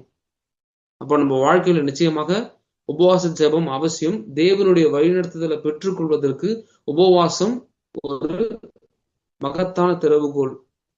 அடுத்து 3வதாக யோனா 3:5-10, 5 முதல் 10 வசனங்கள். 1 ராஜாக்கள் 21, 27 முதல் 29. இதுல நம்ம பார்க்கும்போது யோனா தீர்க்கதரிசி கொஞ்சம் டென்ஷன் பார்ட்டி தான். யோனா கர்த்தர் சொன்ன இடத்துக்கு போகாம இவர் வேற இடத்துக்கு போனார். ஏன்னா அவங்க மேல இருக்கிற அந்த கசப்பு, நினிவே மக்கள், ஏன்னா அவங்களுடைய பூர்வ குடிகள், அவங்க அசிரியா, அவங்க ரொம்ப இஸ்ரவேலரை ரொம்ப உபத்திரப்படுத்திருக்கிறாங்க. யோனா தீர்க்கதரிசியுடைய கோபத்துக்கு என்ன காரணம் அப்படின்னா, ஆண்டவர் ஏன் இப்படி அக்கிரமம் செய்யறவங்களை கூட நேசிக்கிறார் அப்படிங்கிற ஒரு கசப்பு, ஒரு கோபம், எரிச்சல். ஆனா ஆண்டவர் இரக்கமுள்ளவராகத்தான் என்ன பண்றாரு? யோனாவை அனுப்புறாரு. யோனா போய் பெரிய ஒரு பிரசங்கம், அப்படியே ஜனங்க மேல ரொம்ப மனதுருகி அப்படியே ஆத்ம பாரம் கொண்டுலாம் பிரசங்கம் பண்ணல. நீங்க மனம் திரும்பினா அழிஞ்சு போவீங்களான்ற வார்த்தை. நீங்க மனம் திரும்பலன்னா கவிழ்க்கப்பட்டு போகும்னு சொன்ன உடனே ராஜா முதற்கொண்டு பெரியோர் சிறியோர், அடுத்து விலங்குகள் கூட ஃபாஸ்டிங் போட்டுருச்சு. உபவாசத்தை என்ன பண்றாங்க? தீமையை விட்டு மனம் திரும்புகிறார்கள். அப்படி மனம் திரும்பும் போது ஆண்டவர் என்ன பண்றாரு? தன்னுடைய கோபத்தை விட்டு மாறி அவங்க மேல இரக்கம் வைக்கிறார். அதே போல 1 ராஜாக்கள் 21 நம்ம நேற்று தினத்துல பார்த்தோம். ஆகாப் ராஜாவுடைய அந்த தாழ்மை, ஆகாப் ராஜாவுக்கு தண்டனை வரும், நீ செய்யறது பாவம்னு சொல்லி தீர்க்கதரிசி சொன்ன உடனே ஆகாப் ராஜா தன்னுடைய பெருமையை விட்டு தாழ்த்தி தேவ சமூகத்தில் நிற்கிறாரு உபவாசத்தோடு. அப்போ ஆகாப் எனக்கு முன்பாக தன்னை தாழ்த்தினதை கண்டாயன்னு சொல்லி தீர்க்கதரிசி கிட்ட ஆண்டவர் பேசுறாரு. அப்போ உபவாச ஜெபம் தேவ கோபத்தை மாற்றுகிறது. தனிப்பட்ட மனிதனுடைய தேவ கோபத்தை மாற்றுகிறது. ஜனங்கள் மேல இருக்கிற தேவ கோபத்தை மாற்றுகிறது. இதுக்கு உதாரணம் மோசே. ஜனங்க மேல ஆண்டவர் ரொம்ப டென்ஷன் ஆயிட்டாரு. 10 முறை டெஸ்ட் பண்றாங்க. இஸ்ரவேல் ஜனங்க எப்படி, நல்லா பாருங்க, ஒரு மனுஷனை ஏமாத்தலாம், ஆனா இந்த இஸ்ரவேலர்கள் கர்த்தரையே ஏமாற்ற பார்த்தாங்க. 10 முறை என்ன பண்றாங்க? டெஸ்ட் பண்றாங்க, சோதித்தார்கள் அப்படின்னு இருக்கு. அப்போ அப்பேற்பட்ட மோசமான ஜனங்களையும் மன்னிப்பதற்கு உபவாச ஜெபம், அந்த உபவாச மன்றாட்டு ஜெபம் தேவைப்பட்டது. அப்போ உபவாச ஜெபம் இன்னைக்கும் ஏன் நம்முடைய தேசத்துல நிறைய ஆசீர்வாதங்களை பார்க்க முடியல அப்படின்னா, நம்ம தேசத்தின் மேல தேவ கோபம் இருக்கு. நம்ம எந்த தேசத்தின் மேல தேவனுடைய கோபம் இருக்கு. அப்போ அந்த கோபத்தை மாற்றுவதற்கு நம்ம அதிகமாக உபவாசத்தை ஜெபிக்க வேண்டும். அப்படி உபவாசத்தை ஜெபிக்கும் போது நிச்சயமாக பெரிய மாற்றங்களை நம்ம பார்க்க முடியும். அப்போ தேவ கோபத்தை மாற்றுகிறது. தேவன் என்ன பண்றாரு? அவர் இறங்குகிறார். எப்போ? நம்ம உபவாசித்து ஜெபிக்கும் போது, பாவத்தை விட்டு மனம் திரும்பும் போது, தீமையை விட்டு மனம் திரும்பும் போது. அடுத்து 4வதாக தானியேல் 10:16 முதல் 21 அந்த வசனம் நம்ம பார்க்கும்போது, தானியேல் என்ன பண்றாரு? உபவாசித்து ஜெபிக்கிறார். அப்படி உபவாசித்து ஜெபிக்கும் போது அவருக்கு காரியங்கள் வெளிப்படுது. 4வதாக வெளிப்பாடுகளை பெற்றுக்கொள்ள முடியும். ரெவலேஷன். வெளிப்பாடுகளை பெற்றுக்கொள்வதற்கு உபவாச ஜெபம் ரொம்ப அவசியம். ஏன்னா இன்னைக்கு வெளிப்பாடுகள் ரொம்ப ரொம்ப தேவை. தேவனுடைய வார்த்தையில இருக்கிற அந்த ஆழங்கள், அந்த கருகலான சத்தியங்கள், தரிசனத்துடைய அந்த அர்த்தம். இப்போ இந்த விஷயங்களை நம்ம கற்றுக்கொள்ளணும் அப்படின்னா நம்ம உபவாசத்தை ஜெபிக்கணும். மறைப்பொருள்களை தேவன் உபவாச ஜெபத்துல வெளிப்படுத்துகிறார். இன்னைக்கு ஒரு நம்ம ஊழியம் செய்யலாம், குடும்ப வாழ்வு, தனிப்பட்ட வாழ்வு, எல்லாவற்றிலும் வெளிப்பாடுகள் நமக்கு அவசியம். நம்ம யாரோட பழகுகிறோம், யார் கூட நம்ம இருக்கணும், நம்ம போகிற பாதை சரிதானா, ஆண்டவர் அடுத்து என்ன வச்சிருக்கிறாரு. வெளிப்பாடுன்னா என்ன? அடுத்து இனி வரப்போகிற காரியங்கள், அதுதான் வெளிப்பாடு. அடுத்து இந்த உபவாச ஜெபத்துல நம்மை பற்றி நமக்கு வெளிப்பாடுகள் கிடைக்கும். நான் எந்த நிலைமையில நான் இருக்கிறேன், என்னுடைய ஆவிக்குரிய நிலைமை என்ன அப்படிங்கிறத வெளிச்சம் போட்டு காட்டுவது உபவாச ஜெபத்துல தான். அப்போ நாம் வெளிப்பாடுகளை பெற்றுக்கொள்ள முடியும். தெய்வீக வெளிப்பாடுகள், அந்த ரெவலேஷன், அதுல பவர், அதுல வல்லமை இருக்கு. வெளிப்பாடுகள்ல வல்லமை இருக்கு. சில வெளிப்பாடுகளை பிரசங்கிக்கும் போதே அநேகருடைய மனக்காயங்கள் ஆறும். சில வெளிப்பாடுகளை பிரசங்கிக்கும் போதே அற்புதங்கள் நடக்கும். சில வெளிப்பாடுகளை பேசும்போதே, வார்த்தைகளை பேசும்போதே அநேகருக்கு ஆலோசனை உண்டாகும், ஜெயம் உண்டாகும். அப்போ நமக்கு இன்னைக்கு வெளிப்பாடுகள் தேவை அப்படின்னா நம்ம அதிகமாக உபவாசித்து ஜெபிக்க வேண்டும். அடுத்து ஏசாயா 58:8 அதுல பாக்குறோம், கர்த்தருடைய மகிமை உன்னை பின்னாலே காக்கும். அப்போ தேவ பாதுகாப்பை பெற்றுக்கொள்வதற்கு நம்ம உபவாசத்தை ஜெபிக்கணும். இன்னைக்கு இந்த உலகத்துல எவ்வளவோ பாதுகாப்புக்கான விஷயங்கள் இருந்தாலும் நம்மை பாதுகாத்துக் கொள்ள முடியல. அப்போ யார் நமக்கு பாதுகாப்பு? தேவன் தான் நமக்கு பாதுகாப்பு. அப்போ தேவ பாதுகாப்பை நாம் பெற்றுக்கொள்வதற்கு உபவாச ஜெபம் ரொம்ப ரொம்ப அவசியம். இந்த முக்கியமான பிரயாணங்கள்ல அது கண்டிஷன் கிடையாது, இருக்கலாம். நம்ம உபவாசித்து ஜெபிக்கும் போது வெளியே முக்கியமான சில இடங்களுக்கு போகிறோம், சில மீட்டிங் போகிறோம் அப்படின்னா நிச்சயமாக தேவனுடைய பாதுகாப்பை நாம் பெற்றுக்கொள்வதற்கு நம்ம உபவாசித்து ஜெபிப்பது மிகுந்த நல்லது. அப்போ தேவனுடைய அந்த தெய்வீக பாதுகாப்பு நமக்கு வேண்டும் அப்படின்னா நம்ம அதிகமாக உபவாசித்து ஜெபிக்கணும். அடுத்து எஸ்தர் 4:16 எஸ்தர் 4:16 நம்ம பார்க்கிறோம், தெய்வீக விடுதலையை பெற்றுக்கொள்ள முடியும். தெய்வீக விடுதலையை நாம் பெற்றுக்கொள்ள முடியும். இந்த எஸ்தர் சரித்திரம் நமக்கு நல்லாவே தெரியும். யூதர்களை அழித்து விடும்படி என்ன பண்றான் ஆமான். அவன் ராஜாவோடு சேர்ந்து எப்படியாவது ராஜா கிட்ட அவங்கள பத்தி தவறான விஷயங்களை கொண்டு வந்து அவங்கள அழிச்சிடலாங்கிறப்ப எஸ்தர், முர்தெகாய், அடுத்து எஸ்தருடைய தாதிமார்கள் உபவாசம் பண்றாங்க. 3 நாட்கள் உபவாசம். அப்படியே உபவாசித்து அவங்க தேவ சமூகத்தை அவங்க ஜெபிக்கும் போது பாருங்க, ஆண்டவர் ஒரு தெய்வீக விடுதலையை அவங்களுக்கு கொடுத்தார். அப்போ தெய்வீக விடுதலை, ஒருவேளை சில பாவ காரியங்கள், சில பிசாசின் போராட்டங்கள், சில குறைவுகள் ஆவிக்குரிய ரீதியாக, மன ரீதியாக, சரீர ரீதியாக இருந்துச்சு அப்படின்னா நிச்சயமாக நாம் உபவாசித்து ஜெபிக்கும் போது ஆண்டவர் நமக்கு பரிபூர்ணமான சுகத்தை கொடுக்க வல்லவராய் இருக்கிறார். அப்போ ஒரு பெரிய ஒரு போராட்டம், வாழ்வதா சாவதாங்கிற ஒரு போராட்டம் தான் இந்த எஸ்தர் சரித்திரத்துல நம்ம பார்க்கிறோம். யூதர்களுக்கு வாழ்வதா சாவதாங்கிற ஒரு போராட்டம். அதன் மத்தியில் அவங்க என்ன பண்றாங்க, அவங்க தேவ சமூகத்துல உபவாசத்தோடு தேவனை தேடுகிறார்கள்.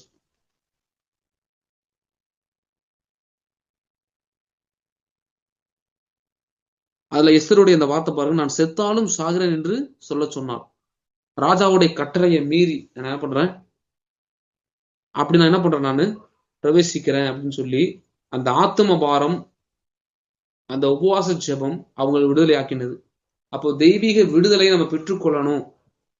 நமக்கு மட்டும் இல்ல, பிறருக்கும் நம்ம ஒரு தெய்வீக விடுதலை, நாம் ஆசீர்வாதமாய் மாற வேண்டும் அப்படின்னா நம்ம நிச்சயமாக உபவாசித்து ஜெபிக்க வேண்டும். அடுத்து எஸ்தர் 5:2, 6, 10, 11 இதுல பார்க்கும்போது எஸ்தருக்கு தன்னை காண்கிற எல்லார் கண்களும் தயவு கிடைத்தது. ராஜாவுடைய கண்களை தயவு கிடைத்தது, தேவனுடைய தயவும் கிடைத்தது. அப்போ நம்ம வாழ்க்கையில தேவ தயவையும் மனுஷ தயவையும் பெற்றுக்கொள்வதற்கு உபவாசித்து ஜெபிக்கணும். தேவ தயவும் தேவை, மனுஷ தயவும் தேவை நமக்கு. எஸ்தர் தேவ தயவு மட்டும் போதும் நம்ம இருந்திருந்தா, மனுஷ தயவை அசட்டை பண்ணியிருந்தா நிச்சயமாக டிலே ஆயிருக்கும். ஆனா மனுஷ தயவும் தேவை, தேவ தயவும் தேவைன்னு சொல்லி உபவாசித்து செயல்பட்ட போது அவங்க வாழ்க்கையில பெரிய ஆசீர்வாதங்களை பெற்றுக்கொள்ள முடிந்தது. அப்போ நம்ம வாழ்க்கையில தேவ தயவும் அவசியம், மனுஷ தயவும் அவசியம். நிறைய பேர் என்ன பண்ணுவாங்கன்னா, மனுஷ தயவு வேண்டாம், தேவனுடைய தயவு மட்டும் போதும். சில பேர் மனுஷ தயவை மட்டுமே முக்கியத்துவப்படுத்துவாங்க, தேவனுடைய தயவு அவங்களுக்கு வேணாங்கிற மாதிரி. நம்முடைய வாழ்க்கையில தேவனுடைய தயவும் வேண்டும், மனுஷ தேவனுடைய தயவும் நமக்கு வேண்டும். அப்படி இருக்கும்போது நம்ம அநேகருக்கு ஆசீர்வாதமாய் மாறுவோம். அதே போல மொர்தெகாய் அவருடைய வாழ்க்கையிலும் பார்க்கும்போது அவருடைய வாழ்க்கையில தேவனுடைய தயவும் மனுஷ தயவும் பெற்றுக்கொள்வதற்கு அவரும் உபவாசித்து ஜெபித்தார். நற்கிரியைகளும் உபவாசமும் நம்மை பெரிய ஒரு மேன்மைக்கு நேராக கொண்டு போகும். அதுக்கு மொர்தெகாய் எஸ்தர் ஒரு பெரிய ஒரு உதாரணம். மொர்தெகாயுடைய இந்த நற்கிரியைகள்னால பாருங்க, ராஜா கணம் பண்ணக்கூடிய ஒரு மனுஷனாக மொர்தெகாய் மாறினான். அதுக்கு காரணம் என்ன அப்படின்னா உபவாச ஜெபம். அப்போ தேவ தயவையும் மனுஷ தயவையும் நாம் பெற்றுக்கொள்வதற்கு உபவாச ஜெபம் ரொம்ப ரொம்ப அவசியம். அடுத்து மத்தேயு 4ஆம் அதிகாரம் 1 முதல் 11. இதுல பாக்குறோம், நம்முடைய ஆண்டவராக இயேசு கிறிஸ்து என்ன பண்றாரு? உபவாசித்து ஜெபிக்கிறார். அப்ப கடினமான சோதனைகள் அவருக்கு வருது. அந்த சோதனைகளை அவர் ஜெயிக்கிறார். அப்போ ஆவிக்குரிய யுத்தத்தில் சோதனைகளை நாம் மேற்கொள்ள, ஆவிக்குரிய யுத்தத்தில் நாம் ஜெயம் பெறுவதற்கு நாம் உபவாசித்து ஜெபிக்கணும். அது பெரிய ஒரு ஆசீர்வாதம். ஒருவேளை ஆவிக்குரிய யுத்தத்துல சோர்ந்து போயிட்டே இருக்கலாம். மன ரீதியாக, ஆவிக்குரிய ரீதியாக சில பாவ போராட்டங்கள், சில பிசாசின் போராட்டங்களை மேற்கொள்ளணும் அப்படின்னா நம்ம உபவாசித்து ஜெபிக்கணும். நமக்கு 3 விதமான எதிரி உண்டு. உலகம் நமக்கு எதிரி, நம்முடைய மாம்சமே நமக்கு எதிரி, அடுத்து பிசாசு நமக்கு எதிரி. அப்போ இந்த 3 எதிரிகளையும் நாம் மேற்கொள்வதற்கு நாம் உபவாசித்து ஜெபிக்கணும். இந்த ஸ்பிரிச்சுவல் வார்ஃபேர்ல ஃபாஸ்டிங் பிரேயர் ரொம்ப ரொம்ப முக்கியம். ஆவிக்குரிய யுத்தத்துல நம்ம ஜெயிக்கணும் அப்படின்னா நம்ம நிச்சயமாக உபவாசித்து ஜெபிக்கணும். ஏன்னா ஊழியம் என்பதும் நம்ம தேவனுடைய பிள்ளையாக வாழ்வது என்பதும் ஒரு ஆவிக்குரிய யுத்தம். இந்த யுத்தத்துல நம்ம அதிகமாக ஜெயத்தை சுதந்திரிப்பதற்கு நாம் உபவாசித்து ஜெபிக்கணும். அடுத்து 9வது மார்க் 2:20. அதுல பாக்குறோம், யோவானுடைய சீஷரும் பரிசேயருடைய சீஷரும் வந்து ஆண்டவர்கிட்ட கேட்கறாங்க, நாங்க அநேக நேரம் உபவாசிக்கிறோம், உங்க சீஷர் என்ன பண்றாங்க? உபவாசிக்க மாட்டாங்க, சாப்பிட்டுட்டே இருக்காங்களுங்கிற மாதிரி. அப்ப அவர் சொல்றாரு, மணவாளன் தங்களோடு இருக்கையில் அவர்கள் உபவாசிப்பார்களா? மணவாளன் அவரை விட்டு எடுபடும் நாட்கள் வரும், அப்பொழுது அவர்கள் உபவாசிப்பார்கள் அப்படின்னு அவர் சொன்னார். அதே போலவே ஆண்டவர் உயிர்த்தெழுந்து பரமேறி போன போது சீஷர்கள் அதிகமாக அவங்க உபவாசித்து ஜெபித்தார்கள். அப்போ உபவாச ஜெபத்தினால நாம் தேவ அன்பை புதுப்பித்துக் கொள்ள முடியும். ஆண்டவருக்கு என்ன ஒரு வருத்தம் அப்படின்னா, ஆதியில் கொண்டிருந்த அன்பை விட்டா என்று உன் பேர் எனக்கு குறை உண்டு. அப்போ நம்ம அநேக முறை மனுஷங்க தான் நம்ம அநேக முறை நம்ம அன்புக்கு ஏங்கி பார்த்திருக்கிறோம், அன்புக்கு நம்ம தான் ஏங்குவோம். ஆனா ஆண்டவர் அன்புக்கு ஏங்குறாரு. அதான் அவர் கேட்கிறாரு, ஆதில் கொண்டிருந்த அன்பை விட்டா என்று. ஊழியத்தை விட்டான்னு சொல்லல, பரிசுத்தத்தை விட்டான்னு சொல்லல, கிரியைகள் விட்டான்னு சொல்லல, ஆதில் கொண்டிருந்த அந்த ஒரு அன்பை விட்டா என்று உன் பேரில் எனக்கு குறை உண்டு. அப்ப பாருங்க, அவர் அன்பை எதிர்பார்க்கிறார். அப்போ ஆதில் கொண்டிருந்த அன்புக்கு எப்படி திரும்புவது அப்படின்னா உபவாச ஜெபத்துல அந்த அதே வசதி இருக்கும். வெளிப்படுத்த விசேஷம் 2ஆம் அதிகாரம் 4:5 இருக்கும். நீ இன்ன நிலைமையிலிருந்து விழுந்தாய் என்பதை நினைத்து மனம் திரும்பி ஆதில் சில கிரியைகள் திரும்ப செய்வாயாக. அப்படி அதை செய்வதற்கு உதவி செய்வது உபவாச ஜெபம். உபவாசத்துல இருக்கும்போது திரும்ப ஆதில் கொண்டிருந்த ஒரு அந்த அன்பு, எதையும் ஒரு எதிர்பார்க்காம, எந்த பிரச்சனை வந்தாலும் சரி, எந்த போராட்டம் வந்தாலும் சரி, ஆண்டவர் மேல அந்த ஒரு அன்பு மாறவே மாறாது. திட்டினாலும் சரி, ஒருத்தவங்க நம்ம மேல ஒரு அன்பா இருந்தாங்கன்னா அவங்களுடைய தவறான காரியங்கள் நமக்கு ஒரு பெருசாவே தெரியாது. ஆனா ஒருத்தவங்க நம்ம மேல அன்பா இல்லைன்னா அவங்க செய்யற சின்ன விஷயம் கூட நமக்கு பெருசா தெரியும். அப்போ ஆண்டவர் மேல இன்னும் அதிகமான ஒரு அன்பை நான் வெளிப்படுத்தணும், அவருக்காக இன்னும் அன்போடு கூட கிரியைகளை செய்யணும். ஏன்னா பைபிள்ல சொல்லப்பட்டிருக்கு, சபை நீங்கள் நானும் சபை நம்ம எப்படி இருக்கணும்? தேவன் மேல உள்ள அன்புல பெருகணும், சக மனுஷர்கள் மேல இருக்கிற அன்புல நம்ம பெருகணும். அப்போ அப்படி பெருகுவதற்கு உதவி செய்வது இந்த உபவாச ஜெபம். அப்போ தேவன் மேல உள்ள ஆதரவு கொண்டிருந்த அந்த அன்பை புதுப்பிப்பது உபவாச ஜெபம். அடுத்து கடைசியாக மார்க் 9:29. அங்க வந்து ஆண்டவர் சொல்றாரு, இவ்விதமான பிசாசு உபவாசத்தினாலும் ஜெபத்தினாலுமே அன்றி மற்ற எவ்விதத்தினாலும் புறப்பட்டு போகாது. அப்போ பிசாசுகள் மேல் அதிகாரத்தை செலுத்த முடியும். ஆவிக்குரிய அதிகாரம் உள்ளவனாய் என்னை மாற்றுவது உபவாச ஜெபம். ஏன்னா பிசாசுலையும் பல விதமான கேட்டகரி இருக்கு. சில பிசாசுகள் உடனே போகாது. எப்படி ஜெபிக்கணும் அப்படின்னா, உபவாசித்து ஜெபித்தா ஜெபமும் உபவாசமும் நம்மை ஆவிக்குரிய பலனாய் மாற்றும். அந்த பலத்தோடு நம்ம போய் நம்ம என்ன பண்ணலாம், பிசாசுகள் மேல இன்னும் அதிகமான அதிகாரத்தை நாம் செலுத்த முடியும். அதிகாரமுள்ள ஒரு நபராய் நம்மை மாற்றுவது உபவாச ஜெபம்.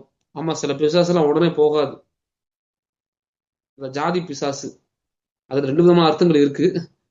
சில வகையான பிசாசுன்னு சொல்லலாம். சில தவறான காரியங்கள் போகணும் அப்படின்னா அதிகமாக உபவாசித்து ஜெபிக்கணும். உபவாசித்து ஜெபிக்கும் போது சில சபைகள பிரச்சனைகள் போராட்டங்கள் இருக்கிறது போல இருக்கும். சபை உடையிற அளவுக்கு கண்டிஷன்லாம் இருக்கும். அப்போ உபவாசித்து ஜெபிக்கும் போது ஆட்டோமேட்டிக்கா அக்கினி இறங்கும். தேவனுடைய பரிசுத்த ஆவியின் அபிஷேகமாகிய அக்கினி இறங்கும். அந்த அக்கினி இறங்கும் போது பதர்கள் சுட்டரிக்கப்படும், சர்ப்பங்கள் வெளியேறும்.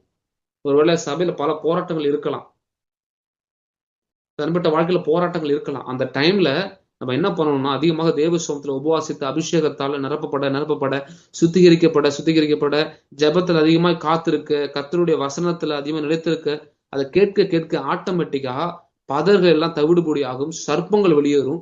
சர்ப்பம் வெளியேறினா போதும், ஆட்டோமேட்டிக்கா அங்க ஆவிக்குரிய ஒரு வளர்ச்சி உண்டாகும். சபை இனி உடைக்கப்படாமல் பாதுகாக்கப்படும்.